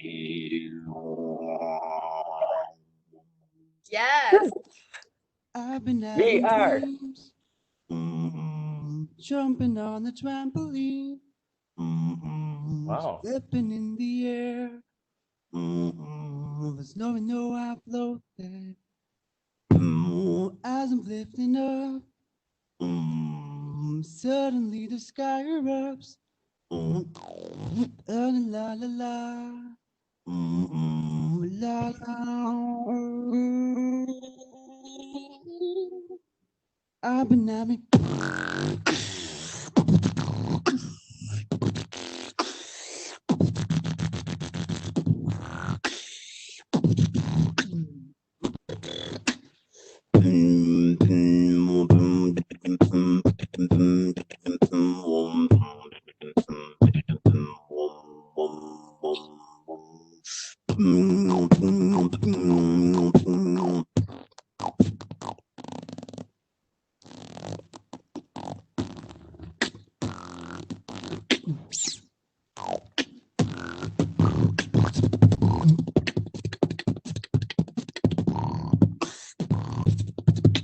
Okay, let's take a break. Let's have a glass of water. Let's reverse that. Oh. I hope this works, okay? Is it clear? Oh, yeah. Okay, cool. So I thought if we can add something that we Mekis enjoy a lot after every event. Yeah, something that you all really love. So let me give it a shot.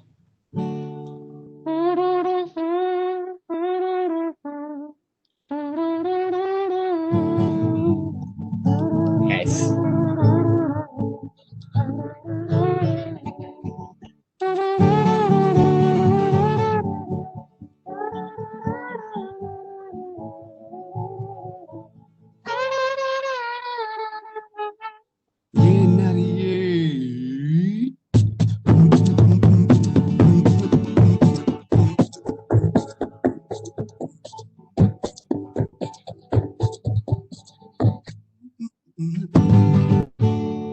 Okay.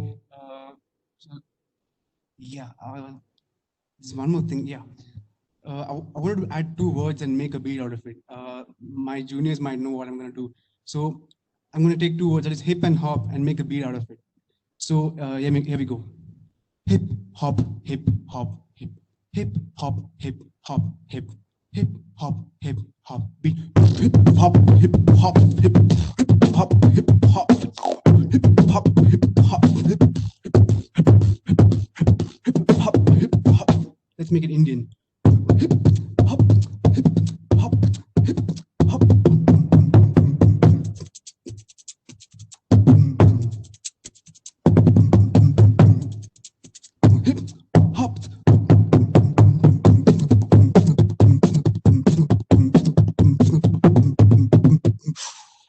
Let's go into disco.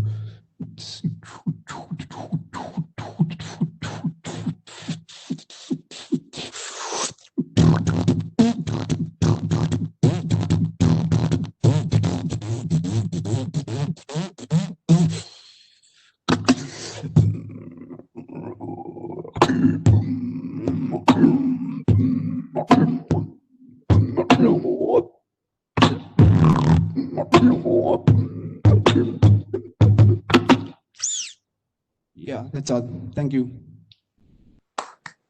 Wow. Amazing. That was amazing. Amazing. No. This is what we needed. That was What we brilliant. needed. Exactly. So We much needed of something energy. to wake us up.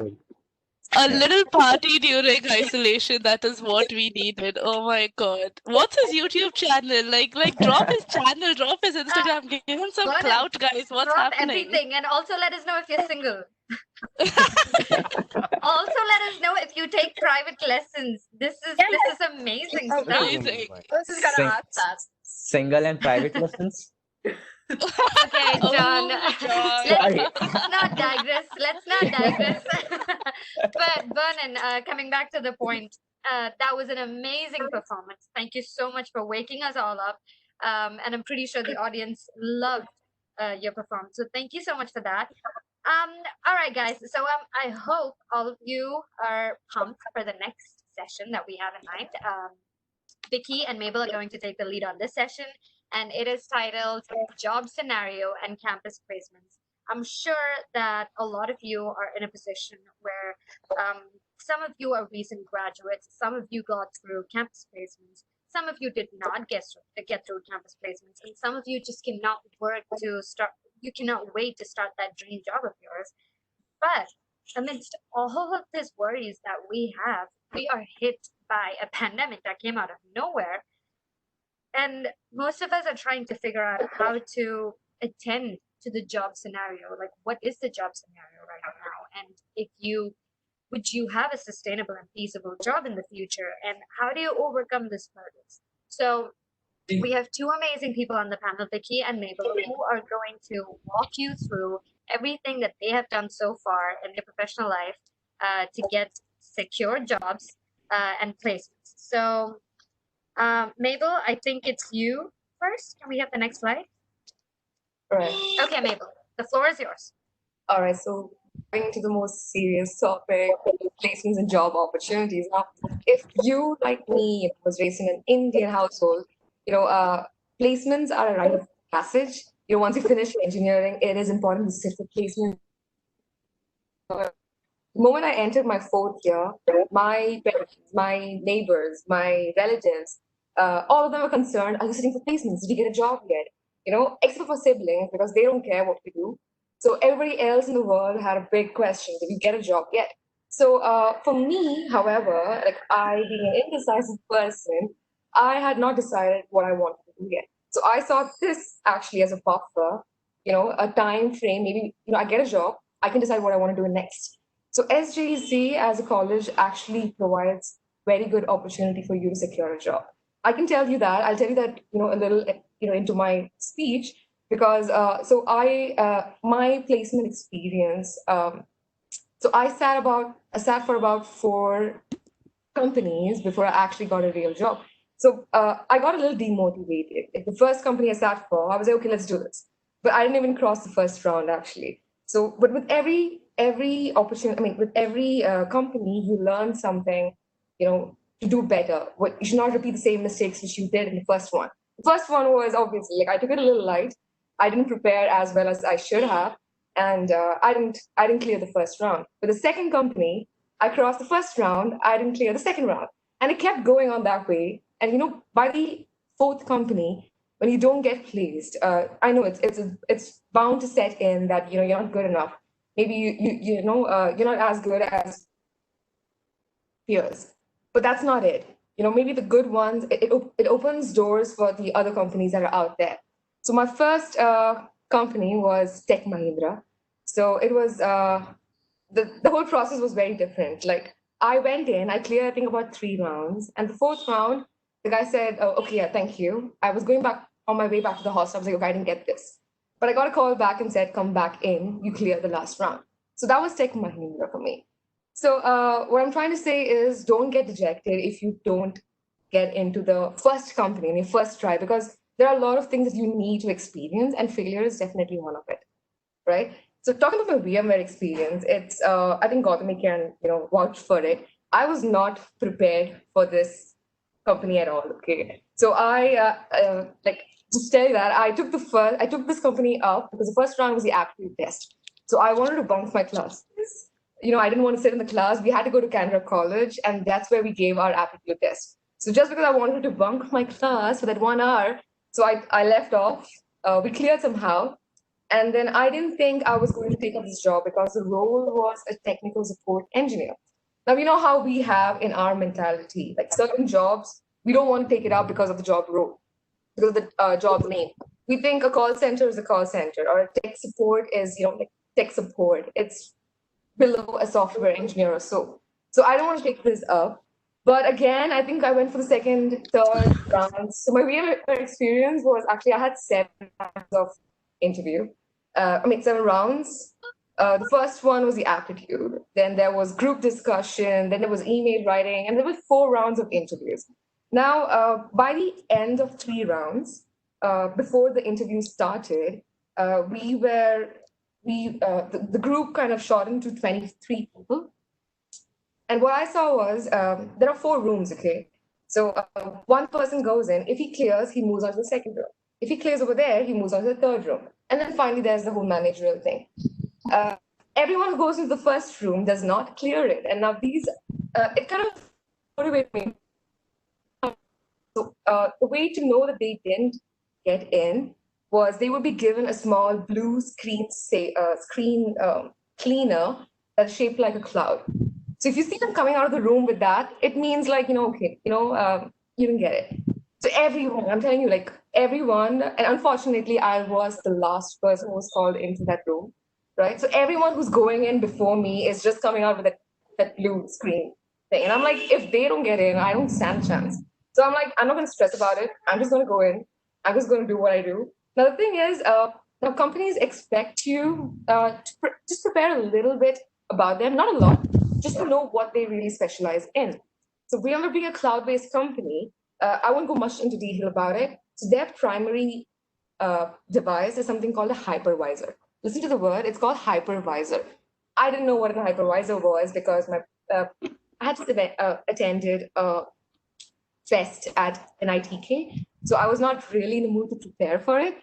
So I went into the room. And he asked me about 8 to 10 questions about networking and storage. And I could answer a few of them. And finally, he asked me the most simple, basic thing. What's a hypervisor? Now, anybody who's getting into VMware, you would prepare a little bit, right? I mean, it's a good company. Why wouldn't you prepare a little bit? You need to know what's a hypervisor. I didn't know what a hypervisor was. And I looked at him. I'm like, you know what? I'm not going to get this job. I mean, like, look at the others who just went before me. They're not going to get the job. So I just joked around and I told, is it a post higher than a supervisor? And he gave me a look. Nobody expects you to joke around in a technical interview.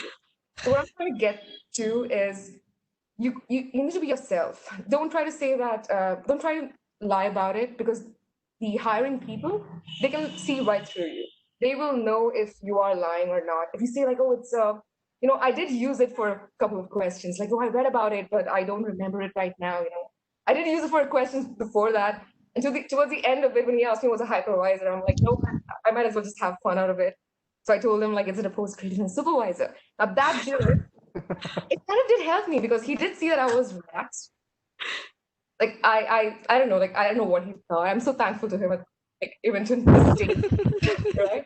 So moved on to 2, 3 till the final round. And by the end of it, I think St. Joseph's and Canberra College were the two colleges that were allowed to participate in this VMware hiring drive. It was the first time VMware was taking the new college graduates. Till then, they would only go for lateral entries.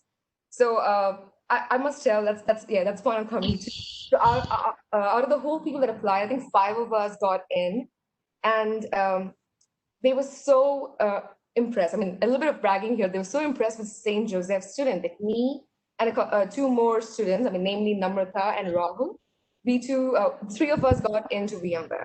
And they were so impressed with SJEC as an institution. Out of 9 institutions, they only repeated 3 institutions repetitively, right? That is St. Joseph's is one of them. They come back to SJEC again and again because they know the quality of students that is produced over there. So I think this year, whoever is getting to VMware, there were 3 colleges allowed to participate, and I'm so proud to say that all the 7 graduates are all from St. Joseph's. You know, the guys are very good. You guys should trust in the St. Joseph's hiring process. Right. So about the job opportunities. Now I know it's a little slow. It's a little slow because of this COVID situation, but I would tell you take it as a opportunity. I'll tell you why. Right after college, I was given 10 days. So I finished my lab exams, I think, and within 10 days, I had to join VMware.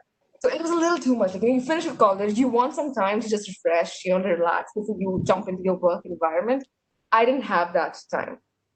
So it was direct jump into the work, and it's been 3 years and break since then, right? So this is a good time because you, as I said, right, this was a buffer for me. This was a buffer to understand what I really want. So initially when I joined the company, I thought like, let me take a year, I'll work over here, I'll try to understand what I'm really good at, right? If I love the job, I'll continue with it, right? If I don't, I will jump onto something else, right? Because me being an indecisive person. So 1 year into the job, as I mentioned, certain companies, not just my company, a lot of companies actually offer you an opportunity to pursue your higher studies. So my company did offer me that. So when I took that up, it becomes a kind of a thing. It was for 2 years, so I stuck on to the company. And once I was here, I realized I really love the job that I do, right? So you can use this as a buffer period as well, right? I'm sorry, I just went a little blank right now. Yeah, Okay. it's okay. We It's know that buffering. it happens, yeah. It's buffering, Mabel. Right. It's your network. It's not you. It's your network. Ignore it. It's the network. Blaming as a network. Blame talk Geo, about- guys. Geo. Right. Let's So you talk can- about data science. Sorry. Oh, yeah, I'm getting to that actually, So I'm excited about that part. yeah, so 1 year. I'm a nerd, yeah.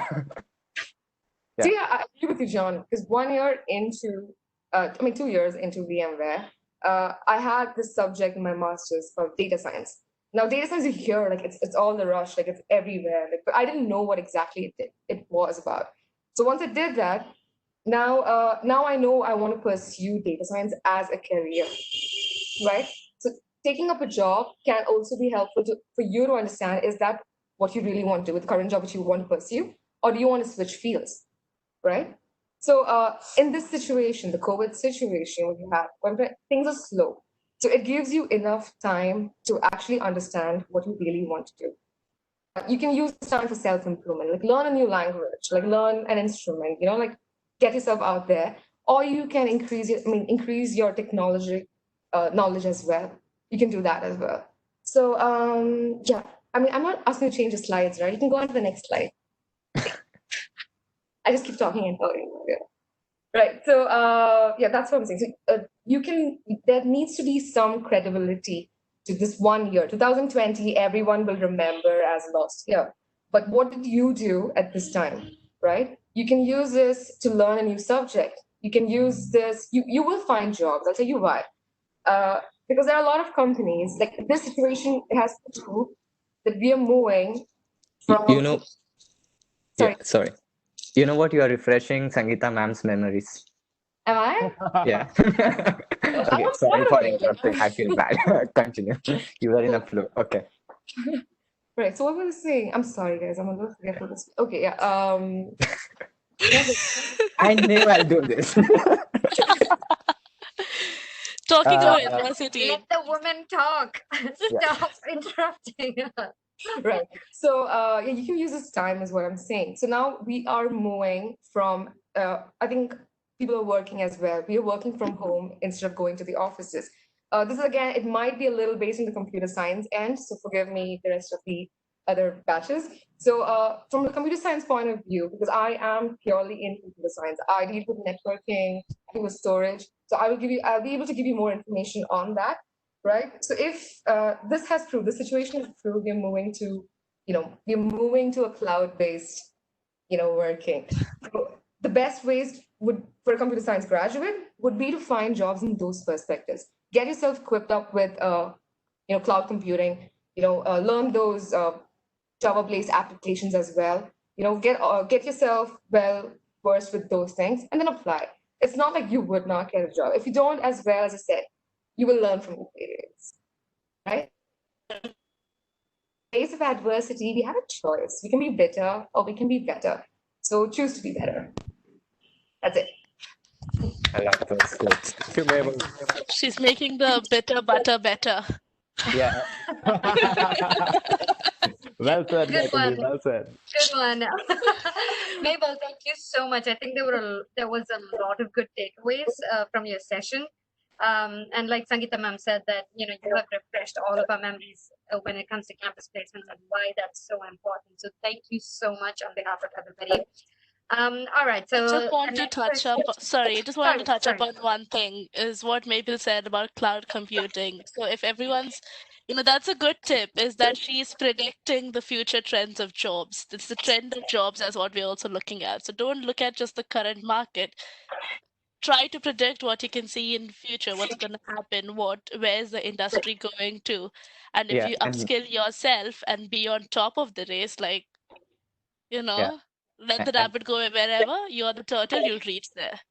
and Geo is gonna invest a lot in Indian products. So whatever you guys make in India, and then Geo will invest in you. Definitely. I thought John was gonna make some dark joke like, "Oh, there are no jobs in the future." No. We said no to that. But great point, guys. Great point. Yeah. Yes, it is very important to tap into what the future industry wants, and then if we're not sure where to go from here, why not go in the direction of the future and in the direction of progress, right? So And definitely. I want to cover this that she's such an inspiration for women in tech because like in statistic wise, you see there are lack of women in like technology. And when people like Mabel who advocate for technology, they kind of become this leader who inspire other girls. And bringing the diversity and inclusion is something that people do through technology. I think Mabel is going towards that's something I admire. Yeah. Okay. Thank you so much. Yes, Deepa. queen is power. All right.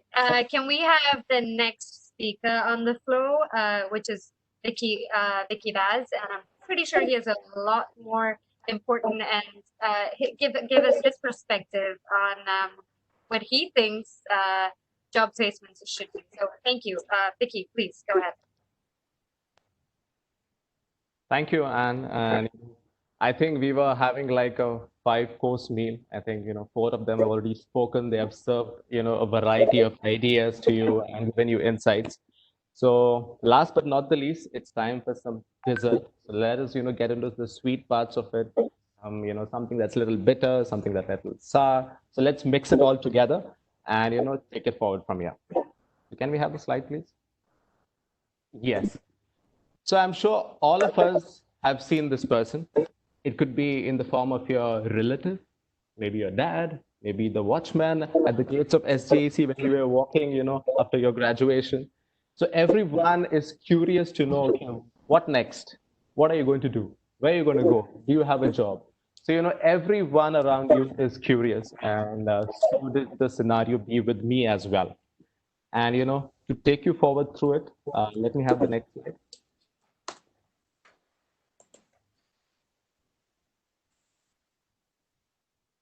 Next. Yes. So basically, my journey in SJAC has taught me two things: that there is something known as the normal engineering, which perhaps someone in the world in an XYZ place would do it, and someone in SJAC would do it. So there are two different types of engineering. So can we click next?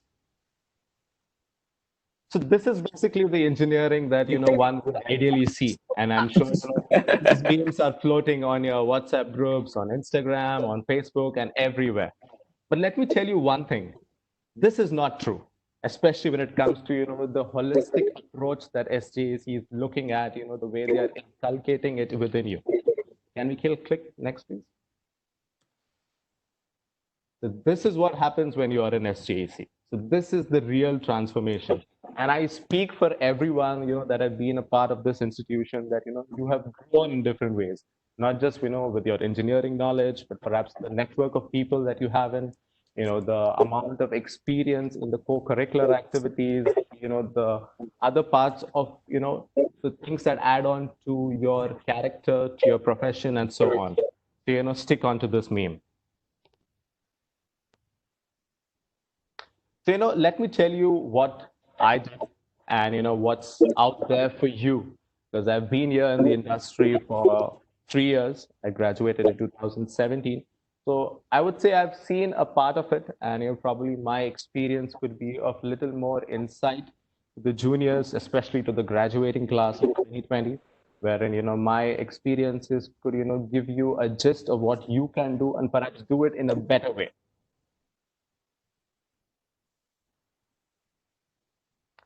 So yes, that's me back in 2017, all confused, all lonely, and perhaps I didn't know what to do next. We graduate, we think that yes, we have the degree, we are clicking good pictures, we are doing all the boomerangs and everything. But soon after that, you're like in a state of confusion. What do I do next? Well, I was blessed to be, placed. I had a placement in hand. We should mention this. Is that your picture from Avanjur Park? Is that where you took this? Nicola Zoo. Nicola Zoo, that's what I was thinking. Hey, Vicky, were you truly lonely in 2017? Tell us more. Yeah, like, were you? Yeah, well, like, in a state of mind, one would say. Tell us more. We cannot discuss this on this Vicky chat, I is believe. maintaining silence. That's okay, Vicky. Totally your wish. He's pleading the fifth, guys. Let him plead the fifth. Yes. So the confused me would perhaps, think about what can I do? And, what did I do is I took the first step. The first step was because I had a placement in hand. And, the way Mabel explained, there is a whole procedure of what, things would be, to be done, the test, the group discussion, and so on. So there are a lot of things which different companies follow. And I urge you all to participate in it. When you participate, perhaps it gives you an idea of what, the company expects you to be. Maybe you will fail in the first one. The second one may be better, and maybe you may crack it at the third one. That's what happened to me. So, please take these things seriously. Do participate. If there are different companies, maybe some of them may not be, in the domain that you are looking for. But, do participate in these drives, and it gives you a better understanding of, what you can do with yourself. So can you go to the next slide, please? Yes. So then I decided to take the first step. I decided to take the first step in a span of probably 3 days. I think Mabel took a week to get on board with her company. But I took the step in 3 days. I remember I went home, I decided, and I went back to Bangalore and said yes to the company. So I said yes to the campus placement, and I'm happy about it. And I say I'm happy because, can we click next, please? Yes. I say I'm happy about it because it helped me discover what I can do, what I want, and what is my passion. So I got placed in a company which is known as EDS Technologies, and I worked for a long time with them. I worked with them for like 2.5 years, which is a long time. And I think Mabel has been working with VMware for 3 years. So, we all have our commitment towards the company and, give our best, and so does the company help you out with. And I started off as an application engineer. I started off in the city of Pune, which probably would ideally be, a place for a graduate to kick in and, start, testing the waters, I would say. I did the same thing. I got in, I started, following the trainings and so on. I started off pretty good, but in a few days, I realized that, maybe I'm not so good with the technical stuff. I cannot sit and kind of do a lot of technical activities because this company as an application engineer probably would be, a simpler word would be you're a support engineer, a tech support engineer.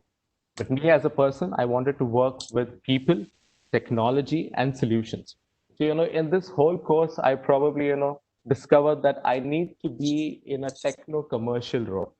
The industry now really looks for professionals who are techno-commercial. I would repeat this word because, for the back class of 2020, this would be the buzzword. I'm writing it down. Yeah.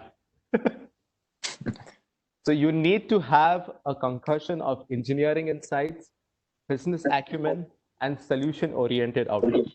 These are the three parameters which ideally, would be the future engineer. When I say engineer, it is a person not with, basic engineering degree, but with someone who is really looking at a solution-oriented outlook. So, please You're keep this in engineering your mind. life out here. And techno commercial sounds cool. Yeah, it does because, Techno commercial. it does. Yeah.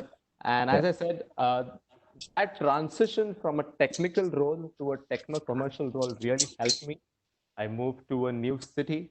I moved to the city of Hyderabad, and I started working as a business development executive, meeting new people, proposing solutions, connecting people and technology, which is amazing. And the day they realize that technology can solve their problems, you are God for them. So trust me, they will be happy with you. And when you get that ROI, it's really, Yeah. touch a real. I think John would really second my thought. Customer satisfaction is something really unimaginable. Yeah, and there's a lot Hold goes into under the customer understanding, and because human intent keeps changing over time. Yeah, sorry, I don't want to give my design lectures. So yes, then I got promoted to something known as a business development manager because I enjoyed my job. I found my passion in this whole process.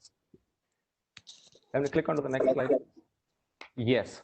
So what I would like to highlight is what are the key, perks of undertaking campus placement.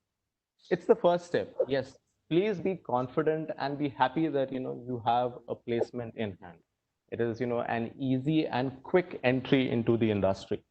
It helps, when you are unclear about what the industry needs or what the industry operates.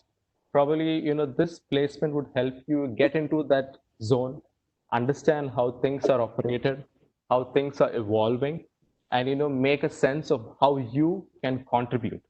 And in that whole course, you will realize what is your passion and what is, that really excites you. I think John really, John and everyone over here would say, when you get into the crux of a situation, you'd probably imagine and find out what is your dream job, and you will start chasing it and perhaps start creating it as well. All What do you this like about Harvey Specter more? Sorry, it's out of context. You can answer later, but I want some insight, like what excites you about Harvey Specter? Well, there are a lot of things which we can discuss in the Later. Q&A. Okay, sorry. Yeah. Let's move that on to Sorry, a private I knew. conversation, guys. Okay. I knew Anne is gonna speak. I don't even know what John is talking about, so okay. Okay, So sorry. yes. I don't want to spoil your Suits ending. and So. Suits, the new princesses from Suits. Come on. So as a matter of Not fact, spoil his ending. Let's not spoil his ending. oh yeah. Yeah. So campus placement is basically a hit or a miss at times. It depends on your personal approach as well. But remember, if you fail, it's not a problem. It's a stepping stone towards success. Probably if you fail in this field, you know that, okay, this doesn't work for me. It's a trial and error method. It works for many, it may not work for all. So take that step, be confident, and, look forward to it. And no matter what happens at the end of the day, remember that, what you believe in will really take you forward. Can we have the next slide, please? Oh, So yes, I took the leap of faith. I moved from India to the UAE. And, a lot of people would, in the survey I did recognize that they were emphasizing on, how to get jobs abroad or probably how do I migrate to a different place. So the reason I chose the UAE was perhaps I would, brief it into 4 bullet points. One is the industry diversification. I think everyone knows that Middle East is known for oil. They are quite good with their oil. But now the industry is changing. They are diversifying. They have realized that, oil may not be that long and they need to invest in new technology. And now they are growing. They are investing in a lot of other tech. They are good with, automobile now. They're good with aerospace. They're good with IT. They're good with finance. A lot of new industries are coming into this region. So, you really need to keep yourself updated as to, which are the MNCs or the global companies investing over here. And the next big thing that we all are talking about is the Expo 2020. Well, the Expo 2020 is going to, bring in almost 200 plus countries over here, and it's going to be the biggest show of mankind. That's what everyone claims, and it's going to be. I know this excites us because you can network with a lot of people, and UAE is known as the hub for businesses. It hosts people from more than 100 plus countries. You take a metro ride from one station to the other, probably you will meet a lot of people from more than 20-25 countries in a single ride. So that amount of people are there, and that helps you in exploring different ideas, and probably you can look out to a lot of ideas as well. And then the easier part for someone to migrate to the UAE is a hassle-free migration. I know with the US, there's a lot of things going on. I think Anne is already smirking, saying, "Yes, I know everything." Why did you That's really happening move over to there. UAE? Why did you really move to Well, UAE? I just gave in 4 points. I just gave in 4 points, John. Okay, I believe you. Yeah. Can you go to the next slide? Yes. And some of the simple ways which I followed, to land a job in the UAE is basically, having a professional network. You connect with a lot of thought leaders, people who are in your industry, connect with them, understand what is happening and share ideas. You need to have a knowledge exchange because, knowledge is respected in all forms. So please connect with people. LinkedIn would be a good, platform which helped me personally in connecting with a lot of people, understanding how the industry is changing over here. The next point would be, you could look into social networking, attend trade shows, business conferences. You meet a lot of people over there. The ones who probably won't, reply on LinkedIn, you may find them over a business conference or a trade show. So you need to balance it out and, approach people.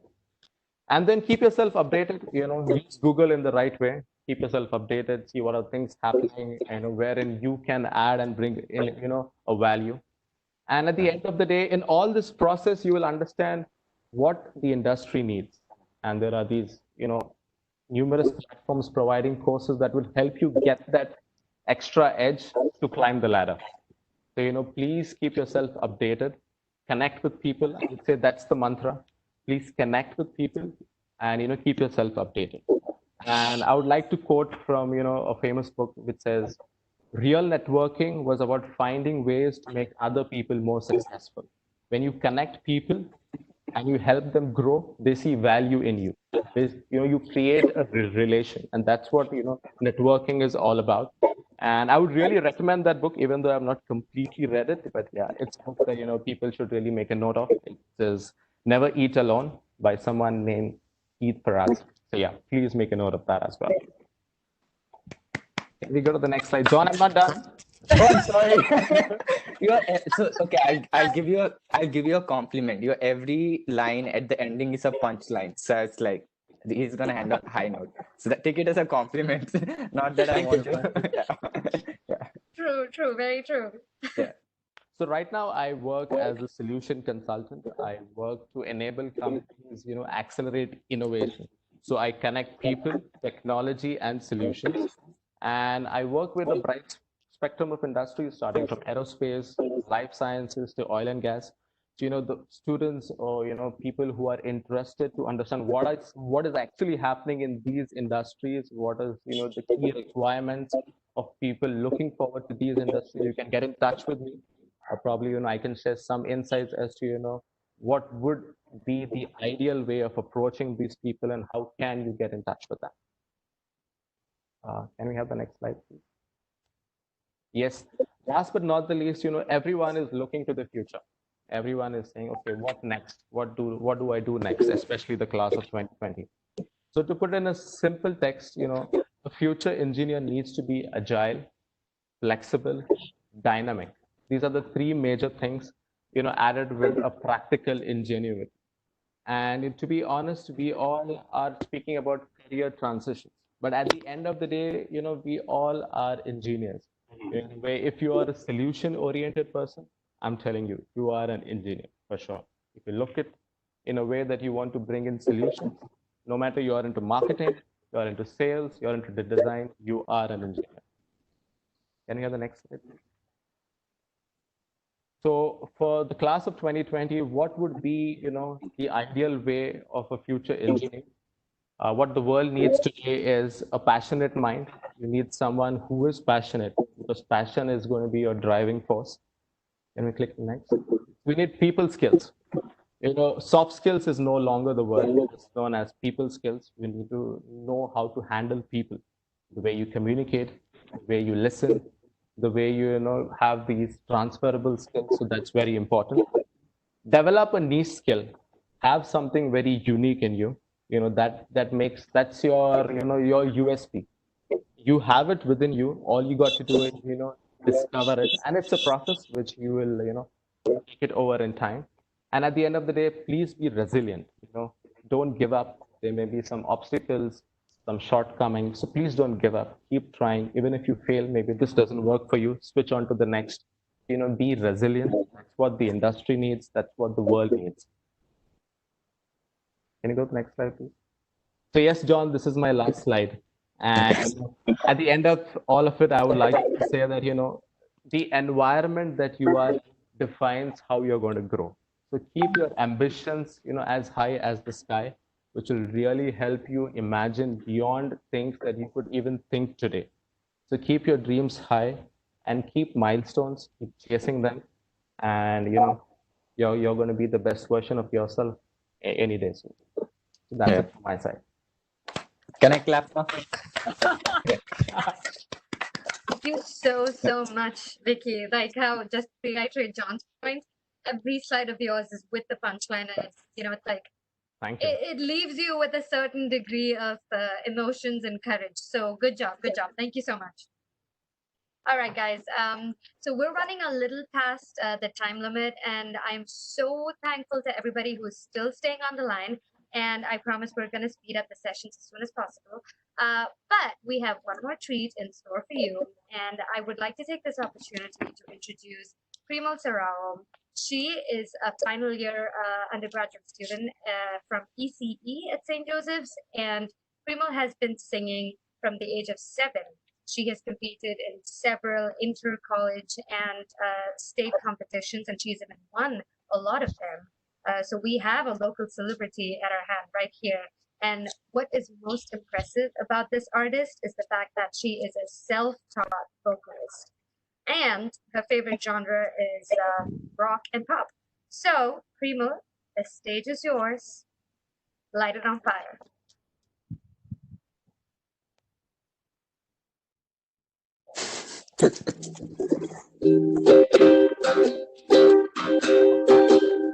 Baby, can't you see I'm calling? It's getting late. I'm falling. It's getting late. It's falling. There's no escape. I can't wait. Let's get ahead.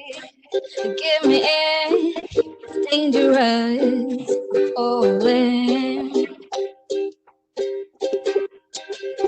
Too high, can't come down.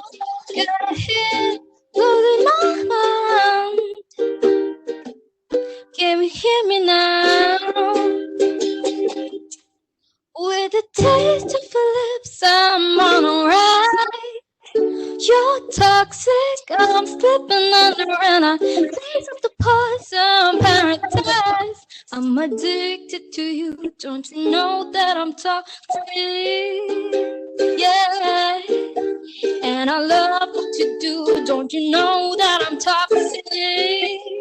Yeah, yeah.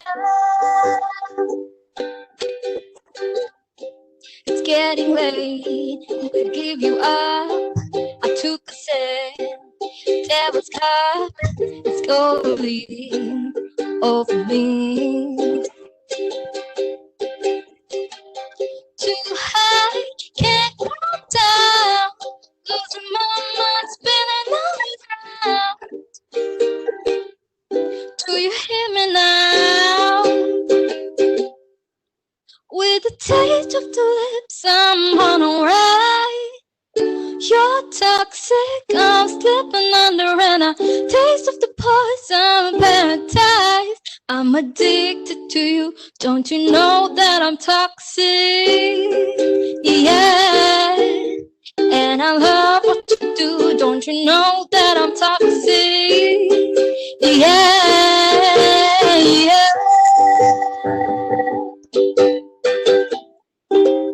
Thank you. Thank you so much, Prima. That was so beautiful. Oh my God. Yeah. Thank you so much. It was so nice, especially for me and Maureen on the panel, because we share a history with the song. You basically took us back to such good memories at SJAC. I don't know, I wouldn't say good memories, but we danced to this song one day for SJAC. Remember that, and yeah, we remember that, but we hope nobody else remembers that. So We do. I do. I remember now. I do. all right, Prima, once again, thank you so much. That was beautiful. All right, guys. Everybody else is still staying on the line with us. We really, really appreciate you. And I promise we are nearing the end of the session. And very soon we're going to jump into the Q&A. So that I'm assuming that's the time that most of you have been waiting for.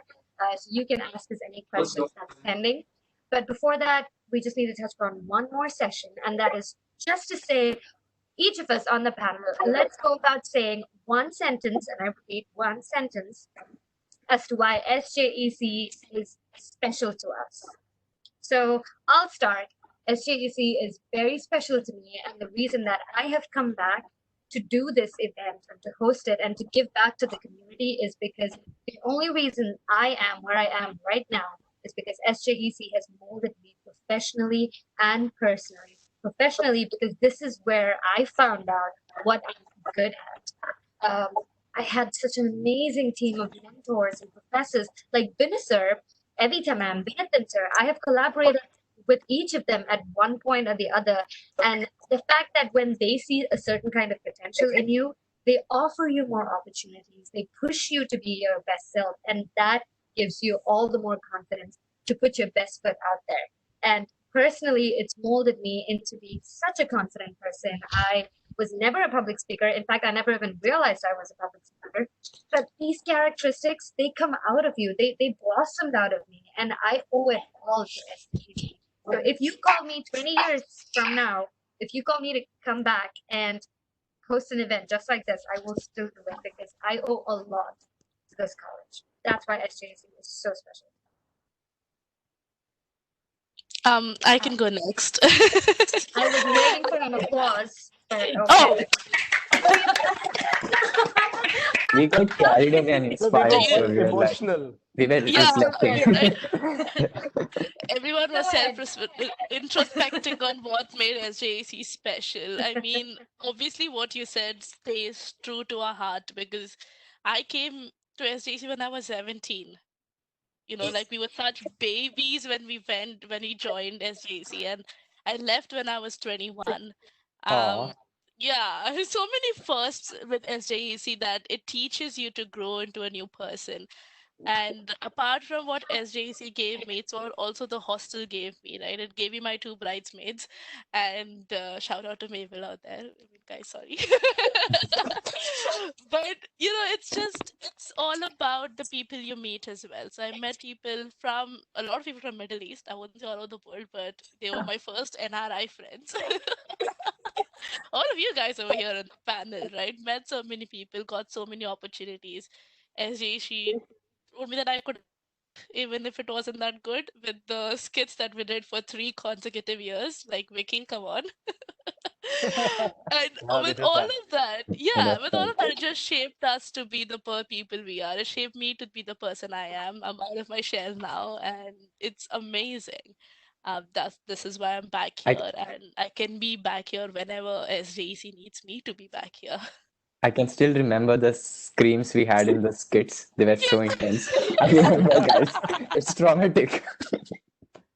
Hey, Yeah, that prepared me for the concerts, all right? So, yeah, yeah, yeah, yeah. John, do you want to go next? Oh, yeah. Yeah, so I don't know, like I like speaking to the skits what Gautami mentioned, and there's something also like I found my passion where I was doing music for skits and things like that, and playing for choir. I didn't know to play guitar, and I found my passion for playing music, and that remained with me throughout my life. My life is full of like work, career, and stuff, which I'm very passionate about. But music becomes the source for me to meditate and stay sane. So I think like college is something that gave me that. And also like going back to college and able to do something and giving that support of incubation and things like that. And I think like no matter it's like an elastic, like no matter like how far you go, you come back. So that's the SJC has been to me. Yeah. Thank you, John. Yeah. Mabel, do you want to share your experience? Now, but St. Joseph is actually a blessing in disguise. You know, you learn a lot of things over there, a lot of opportunities. I, for myself, can say that I too had a lot of stage fright, but St. Joseph's is the first platform where I actually got out. So make use of every opportunity the college puts forward to you. Take part in everything you can, and it is definitely a very good college to graduate from. Yeah, true.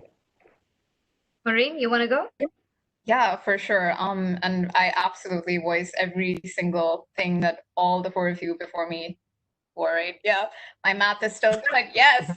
Yeah, that all the four of you before me just said. Like, I think the thing that I will just pick from SGC, it's the people, from the professors, to all my lovely friends. I think this, this is where I found some of my best friendships, like, from down in the dirts to like the best amazing glamorous days and college days and whatnot. And it really, it helped me find I think how to like connect with people, like, on a deeper sense, and it helped me think in a different way. And I think everyone just, in SJC, they just go beyond what is necessary to just do things for you, like from the professors to your, peers. So yeah, it's the people, and I think that's why I'll keep coming back, and I want to give back to this community. Yep. Yeah, I think like people is that important, the center of it, and finding best friends that you will never find no matter where you go, and they like remain in your life. Yeah. And I think that's the best part. And yeah, SJC kind of gave me Jenny and Avita, who are my best friends. And I think like no matter wherever you go, so they remain as your best friend. I think like that's what Maureen said about people. I think like that's the center of that entire experience. Yeah. completely true. Agreed. Vicky, what do you think? To summarize my experience, I would say SJC. I mean, I found life and love in SJC. So when I Hey, say Rihanna life, ma'am is here. Sorry. so when I say life, I had, the experience of meeting new friends, forging friendships for life and discovering myself.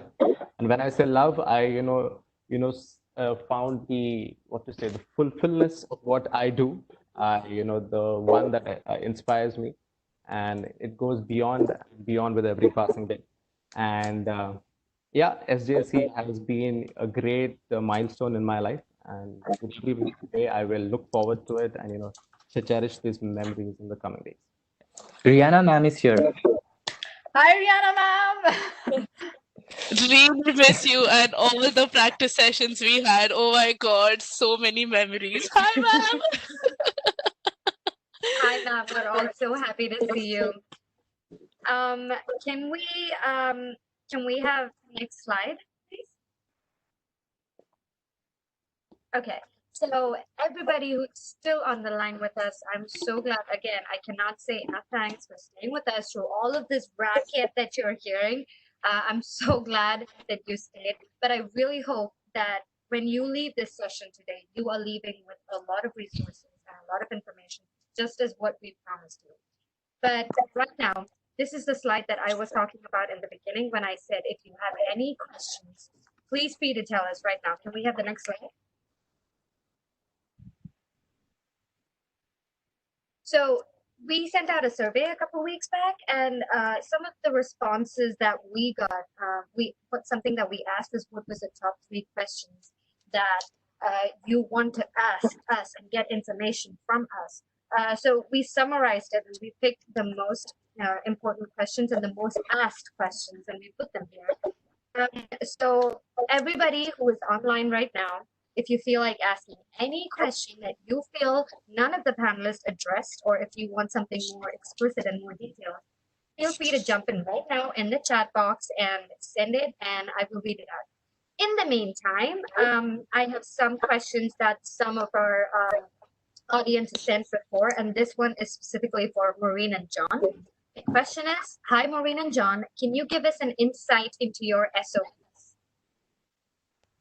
Maureen, you want to start? Yeah, I can definitely start. I think, yeah, where I'd start with is, first off, like, make it a story. Like, as I said, like, you know, what they want to see is who you are, where you've come from, you know, weave them all together, like your engineering, what do you want to do in your life? What do you want to do with what you're going to learn at this new university? Yeah, and then just, you know, sneak in some things that show your skills. Like, you know, if you are a public speaker, if you've like hosted, like, you know, somehow sneak that in, weave that in, like let your talents shine through that. And I think being more practical here, what I've also like helped a lot of my other friends also with their SOPs. And I think what helps is, yes, I can tell you, write a nice story. I think what would really help is, you know, I can share my SOP, and I think even like John can share SOP. So you get an idea, like, you know, it was really traumatizing for me to write my own SOP. Like, I was like, I don't know what this is. And I wrote my first paragraph, and I remember my, you know, dad looking at me and saying, like, please delete everything. Like, you know, this is what you send universities. Yeah, so it's a really nerve-wracking process. I think you need a format, and I checked a lot online, and honestly, I understand it's not very easy. So what I would say is, you know, reach out to me. We're going to share our email at the end of this. I'm happy to share my SOP, and I guess even John for that matter. And I think that will give you a concrete idea as to like what goes into your SOP. Yeah, and I think though you touched those important point of storytelling and being practical and giving those touch points of what you have done. Yeah, my SOP, I mean, I'm a big believer of storytelling. So I've started my SOP with the story where how I made a reacher stick for my grandmother and build it for her and solve her problem and iterated it. I told I knew design thinking before I was like a kid. So those are the things that you kind of have to like connect from your life experience. And then also saying that instead of writing, I'm passionate about something, even if you write, I'm passionate about, what have you done with that passion? Just give a strong support to that statement. Such things really help. Those consultancies sometimes misguide you. Most of the time, they misguide you. Yes. So they get so much stuck to that the grades and the GRE and stuff. My university didn't even need a GRE, and they needed portfolio. So you need to understand what universities are looking for and understand who are you writing it for, and then see what their culture is, understand them. So instead of you know, it's a very personal thing, and there are people who have got into Stanford who have written stories about birds and then how it's related to something what they do, and it's amazing how things work. Just you know, like prototype your life and write a story out of it. Yeah, And but yeah, guys, take practical tips as well for like reading what people have written and stuff. Yeah. exactly. And just to reiterate that point, I'm sure if any one of you want to reach out to anyone in the panelist who has pursued higher studies, we are more than happy to send you our SOPs. So you have a skeleton to go off towards creating a new one. And like Maureen mentioned, later on we'll touch upon something called a Mentor Connect program, something that we want to introduce to the session. we would be happy to pair you up with any mentor that you see on the panel who would be happy to help you, whether it is drafting an SOP or getting some information about colleges, understanding immigration laws. We would be more than happy to help you. All right, so jumping to the next question. Did all of you train yourselves for the challenges you would face when you plan to pursue your master's? Can one of you take it up? Somebody who's not answered any questions? Gautami, maybe you can go ahead. Gautami, could you go ahead? There's nothing. See, well, if we have any challenges, and there's challenges every day, like you do anything, it's a challenge, and training is not the right word for it. It's more about breaking down the challenge, understanding it, and strategizing to resolve it, because every person will face the challenge in a different way. Something as simple as writing a statement of purpose is not simple as you think it is. If you think it's just an essay, but there's so much happening in the background with the storytelling, with linking it to your own practical experiences, with also understanding what the university is looking for, what the course is looking for, and then you're strategizing and building your SOP out of it. It's the same way if you're moving to another country, there's a huge challenge of exposing yourself to different culture and being vulnerable in that sense. Now, again, you can't train yourself for that because you don't meet them back in India, right? You're going to a new country to meet new people. So the challenge is what you have to face head on. What you can do is keep an open mind about it, have a growth mindset so you can learn more, and then you can basically face a challenge head on. You can do it.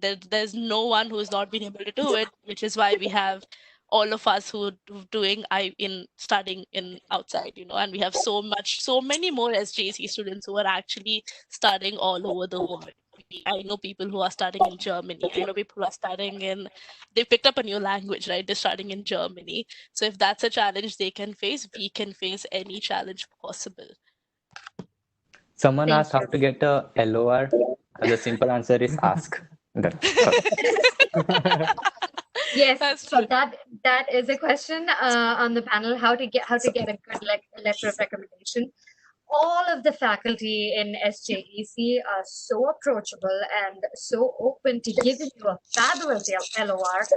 I myself approached Abita ma'am, Anusha ma'am, and Vinisar and tried to get at least 3 letters of recommendations, and they gave me splendid letters of recommendation. So, like John said, very simple.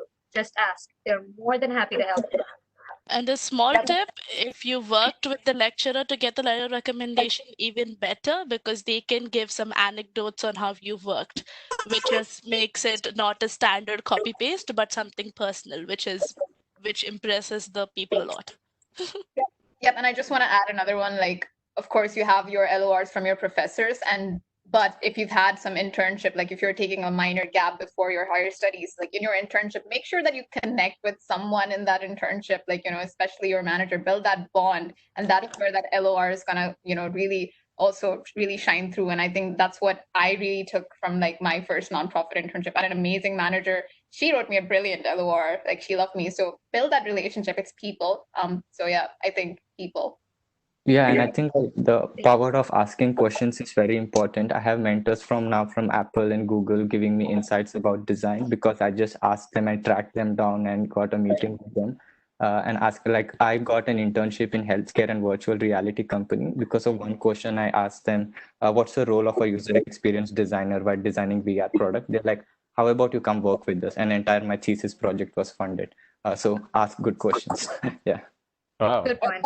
On for good questions, I guess. Mabel, I have a question for you if you don't mind taking it. Hey guys, it's really great to be hearing from you guys. I'd like to know what the toughest part about either making or deciding to make a transition or change in your career paths. I didn't get the last part of it, and in your? What is the toughest part about deciding to make a transition in your career? Right. So if you're a level-headed person, I mean, if you know what you're going to do, if you have a head start and you know that this is a thing that you're going to do, and proceed along that way. But like me, if you do not know what you're sure about and you want to work because you need to get the money in flow, so take up the job, whatever you get at hand, while you're working, you do get an opportunity because you're in a workspace where there are a lot of experienced people as well. So you get to interact with them. You get to know what the job market is like, right? And you get to understand if this is a job for you, right? And you also get an opportunity to speak to other people from different fields like finance or you speak to them and they will be able to give you more insight into the field. So at that point, you can choose to transition completely to a different field, and that's okay. Like nobody's going to hold you to it. If you want to move to a different field, if you feel like the job that I'm doing is not satisfactory for you, you can definitely change. Like don't stick on to it, right? So that would be my advice to you. Thank you so much, Mabel. Vicky, do you mind taking up the next question? Yeah, why not? How easy or difficult was it for you to get adjusted with the people from around the globe? Well, there is no challenge in adjusting with people because, as a matter of fact, when you move into a new place, all you got to be is entrepreneurial in a way, take up small challenges. Secondly, be enterprising at the same time. You need to have that aura that, you can build in your coming days and, with your experiences. And the last of it is, be resilient. If one door shuts, make sure you look out for the next one.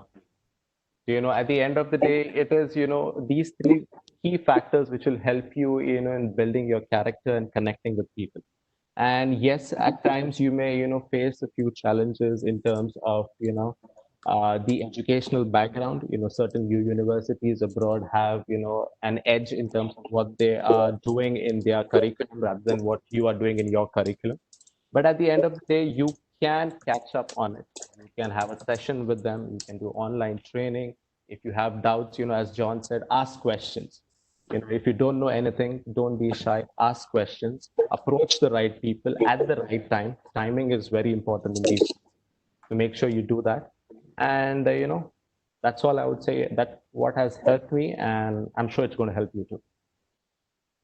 Thank you, Vicky. Maureen, I have a question for you. How exactly do you navigate through any university pages, any university's admission page? Because it is complicated for someone who's applying for the first time. So how would you advise on this topic, especially if you're not going through a consultant? Yeah, well, I'm gonna speak from my experience. Yes, I did hire a consultant. But looking back in hindsight, I think what I should have done is actually ask, one of my alumni or someone in my family who's done higher education, how did you do your application online? It's so simple, like, ask people. Like, as I said, you're not gonna do this alone. You can't do things alone. You need to ask people. So, I'm sure there's someone in your network. If not, we're here. We're in your network. Reach out to us. Like, yes, you go through it, and then let's probably just message someone and ask them like, hey, I went through this, and I have these questions. And I think that's just a heads up that I want to give. Like, when you go to ask questions, be prepared. Like, don't just go like, hey, I like go there and say like, these are the things I didn't understand. So it looks like, yes, you have concrete questions versus it's like a vague, like, I don't really get this, but I understand it's a struggle, but put in your struggle as well. And then together we can solve this. Yeah. Yeah, don't try to do research by asking questions. Like, do your research, then ask questions. Instead. People like ask questions to do research. That's dangerous. Absolutely. Thank you so much, guys. There's two questions for me. So I'm just going to touch upon it very briefly. The first one, I got to know that you have some ties with Bahrain, and I just really wanted to ask you if you knew anything about the economical conditions there right now, and what do you think about a move there in the next couple of years? So yes, whoever asked that question, you're right. I am from Bahrain. I was born there. I grew up there, and I was there for 18 years of my life until I moved to Bangalore to attend SJEC. Regarding the economical conditions there, my parents still live there, so I can give you guaranteed assurance that I know what I'm talking about. The economical conditions in Bahrain are very good. It's thriving. In fact, if you Google right now, one of the top best countries in the world to live in economically, financially, and physically is Bahrain, because that is one place as opposed to some of the other Middle East countries. Mo and Vicky are going to kill me if I say Dubai, so I'm not saying Dubai. Yes. We're going to record this. And what I mean is, Dubai is very tourist centric, so the cost of living is equally as high as the people who come in to see the city. But when it comes to Bahrain, the cost of living is not that much. So, is not that much in comparison to the standard of living there. So, what happens is you end up making a lot of savings. So, and this is something that I have seen an example of my parents and me too. After I graduated from SJAC for about 6 months, I worked at a PR consultancy firm in Bahrain. And I also worked at a radio station too. So you can have multiple jobs. It is the law there that if a company hires you, they have to sponsor your visa. So you don't have to worry about, as opposed to the situation in the US. In the situation in the US is like, you would need to find a job and then you need to find if the company is willing to sponsor you. There is no question of that in Bahrain. If you find a job in Bahrain and if they like you, they will sponsor you. That is the law. So I would say it is, I would say with quite a bit of confidence actually, that it is safe to move to Bahrain in the next couple of years or even in the near future. And trust me, you would have a good quality of life. So yeah, thank you for asking that question. And the next one for me is, hey Anne, what are the challenges you faced in order to be where you are in life? Thank you, that's a very nice question. So I would say, the biggest challenges that I have faced is my biggest fear in life is failure. And this is something that I am so vulnerable about. If I do something and if I realize that I failed in it, I am so dejected and I'm so deterred into doing it again. This happened especially when I went for pageants. I went for the May Queen of Bahrain pageant in Bahrain in 2017.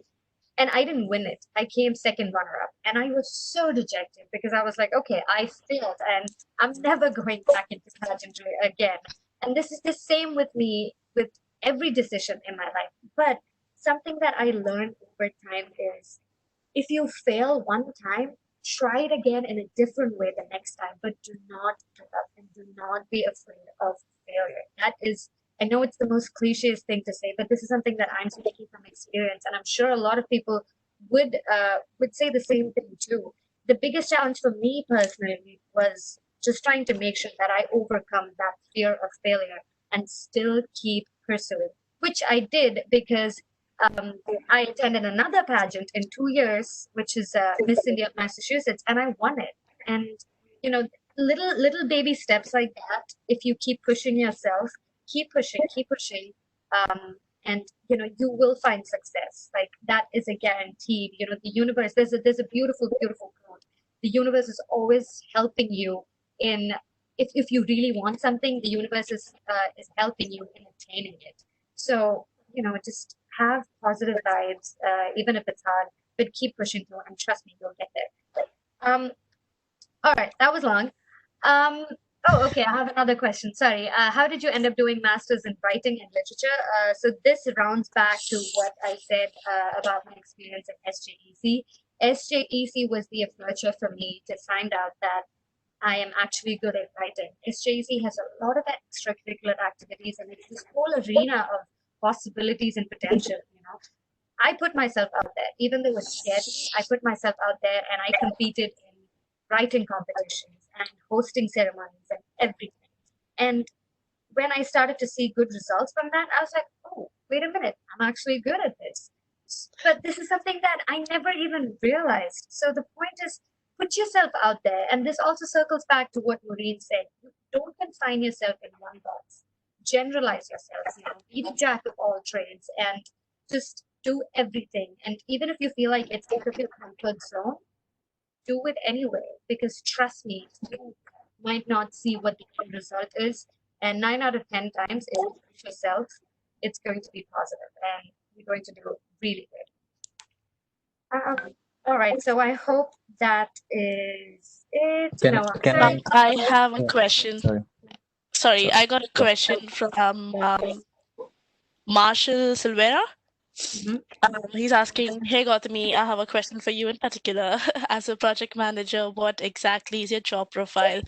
What is exactly that you manage? Is there anything particularly technical about it? Jira and Honestly Trello. speaking, that's true. It's Jira and Trello. Those are the But more to it. softwares you use, but there's a lot more to it. Agreed, John. I read a Um, book. I understand the challenges behind it. Sorry, I don't want to interrupt, but So the go ahead. best part about being a project manager is that you are not confined to an industry. If today I'm IT, tomorrow I can be civil, day after tomorrow I can be mining, and 2 weeks later I can be in music industry. And it is a typical career progression for a project managers. They rarely stick on to a single industry. They get to be jack of all trades.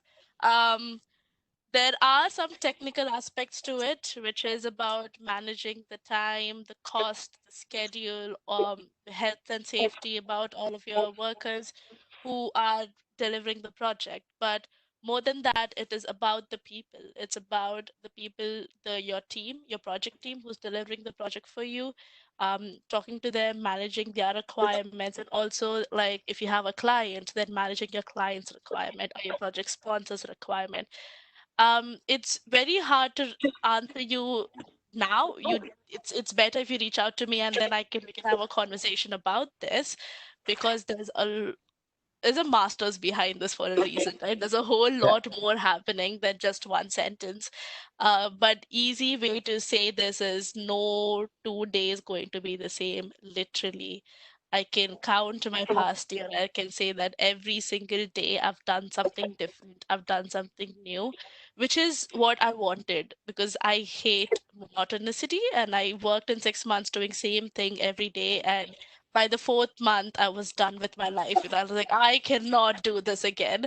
That's when this job works perfect for me because every day is a new challenge. And trust me, projects have a lot of challenges.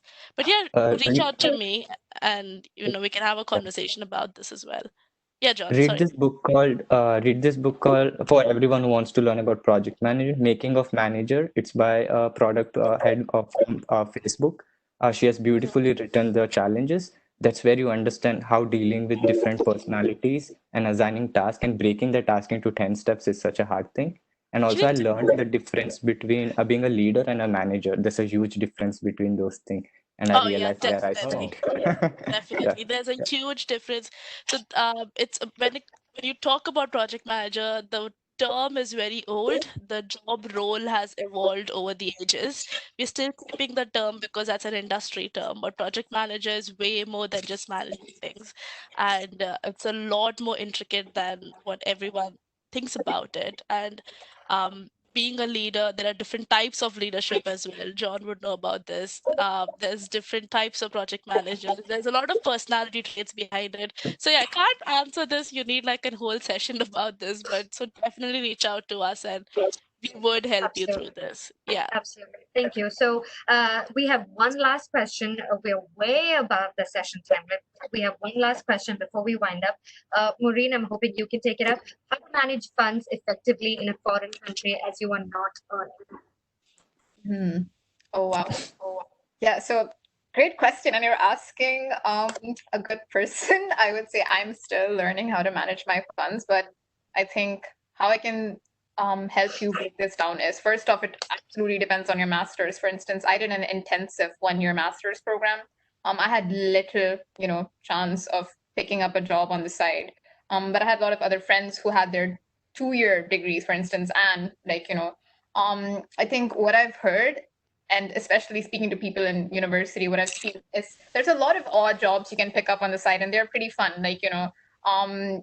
There's also a lot of university jobs. You could, be an admin assistant in one of your campus offices, or you could, help out with the library. And specifically what I did, now it's coming back. Thank you, Brain. What I did is I picked up a teaching assistant position with my university, and it actually paid really well, and that actually covered my monthly rent. So what I would say is, look into your university, speak to your, program advisor, ask them like, what are my options? Like they're very helpful. So wherever you're planning to go, like reach out to them and ask them like, what are my possible options out there? And another thing, which I feel like it didn't hit me back then, is that, there's a lot of online stuff happening right now. Like there's a lot of freelancing. Go to Upwork. There's a lot of stuff like, maybe you can make presentations, maybe you can do some odd jobs. That's like a way for you to have that extra side income. So there's a lot of opportunities. So yeah, I think that's a basic way. Of course, you can have an Excel sheet, track your expenses, all of that. But I think this is, a few things that I can say that could help you manage that. Yeah. An entrepreneurship center pays you for working in an idea. So try that also. And just to stress on that, so when you come to the US, and I can only speak to the US, when you come to the US, under your student visa, you are allowed to work 20 hours in the US, not 40 hours. 40 hours per week is the standard time for any standard employee, but what they're saying is true. Your primary focus should be your studies when you come here. So you can only work for 20 hours on campus. So please be careful. There has been a lot of instances where students try, in order to make more money and to pay rent, which is totally understandable, they try to work outside of campus, but that is not a good idea, guys, because if the ICS finds out about this, they will deport you. So always be safe. You are spending so much money and you put so much effort to come here. Don't, try not to do anything illegal. Stay low key, stay by the laws, and you can with 24 hours a week, if you work that much while you're studying at the same time, like Maureen said, it is enough money to make your rent. So you can always do something, and then plus you can do some freelance opportunities. That's totally right. So there is a lot of ways you can make income. Just make sure that you stay within the legalities. It's the same with Australia, 20 hours per week when your school is in session. During holidays, you can work as many hours as you have. So when the school's not in session, during your breaks, your summer breaks and your winter breaks, you can definitely work as many hours as you want. The minimum wage here is pretty good. So you can work anywhere. So even if you get paid minimum, which is 18 point something dollars an hour, you can still pay your rent, eat your food. You can actually save up as well to travel and stuff. So it's good. It's great. Thank you. So I think that sorry, is there anything else? No, Chanel is asking me a question, but I feel like it might take time, so I don't want to bring it in. Sorry, guys. So yeah. we will have to unfortunately wind up the session here. But at the end of this, session, we are going to provide you with each of our email IDs, and you can reach out to each of us personally and ask us more questions. So thank you so much for your patience. Can we have the next slide, please? So one last thing, you guys, I would really like to introduce Ms. Rita Shafter before we all leave. She is a wonderfully talented, beautiful writer, and obviously I will have a soft corner towards her because she's a writer. That's my people right there. So I would like to give her an opportunity to recite a small reading that she wrote for the class of 2020. Zina, would you please?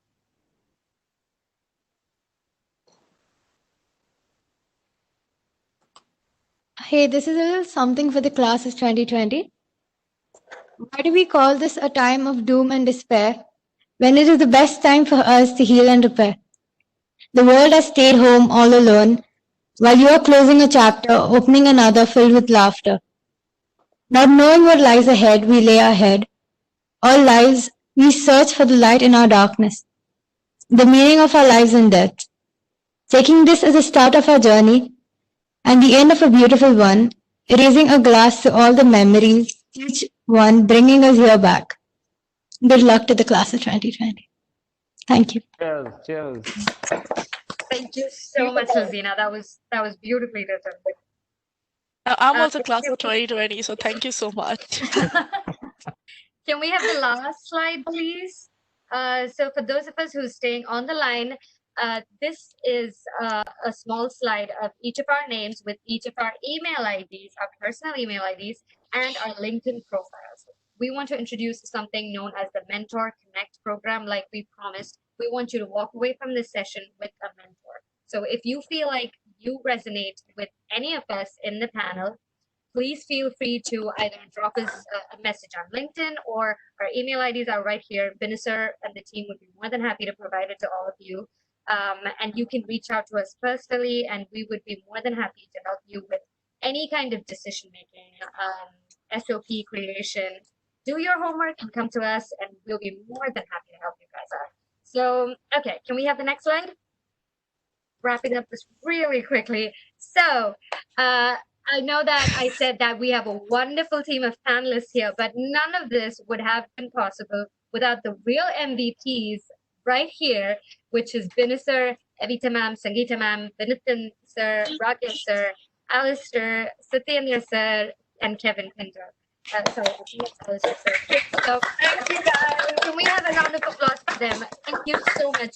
This whole idea has been Vinisar's, and the entire team has been coordinating. And thank you so much for sitting with us for 3 hours. That means a lot to us. It's so nice to know that you want to hear us talk. And guys, I leave it up to you. Any final comments? I'm pretty sure people are leaving, so wrap it up.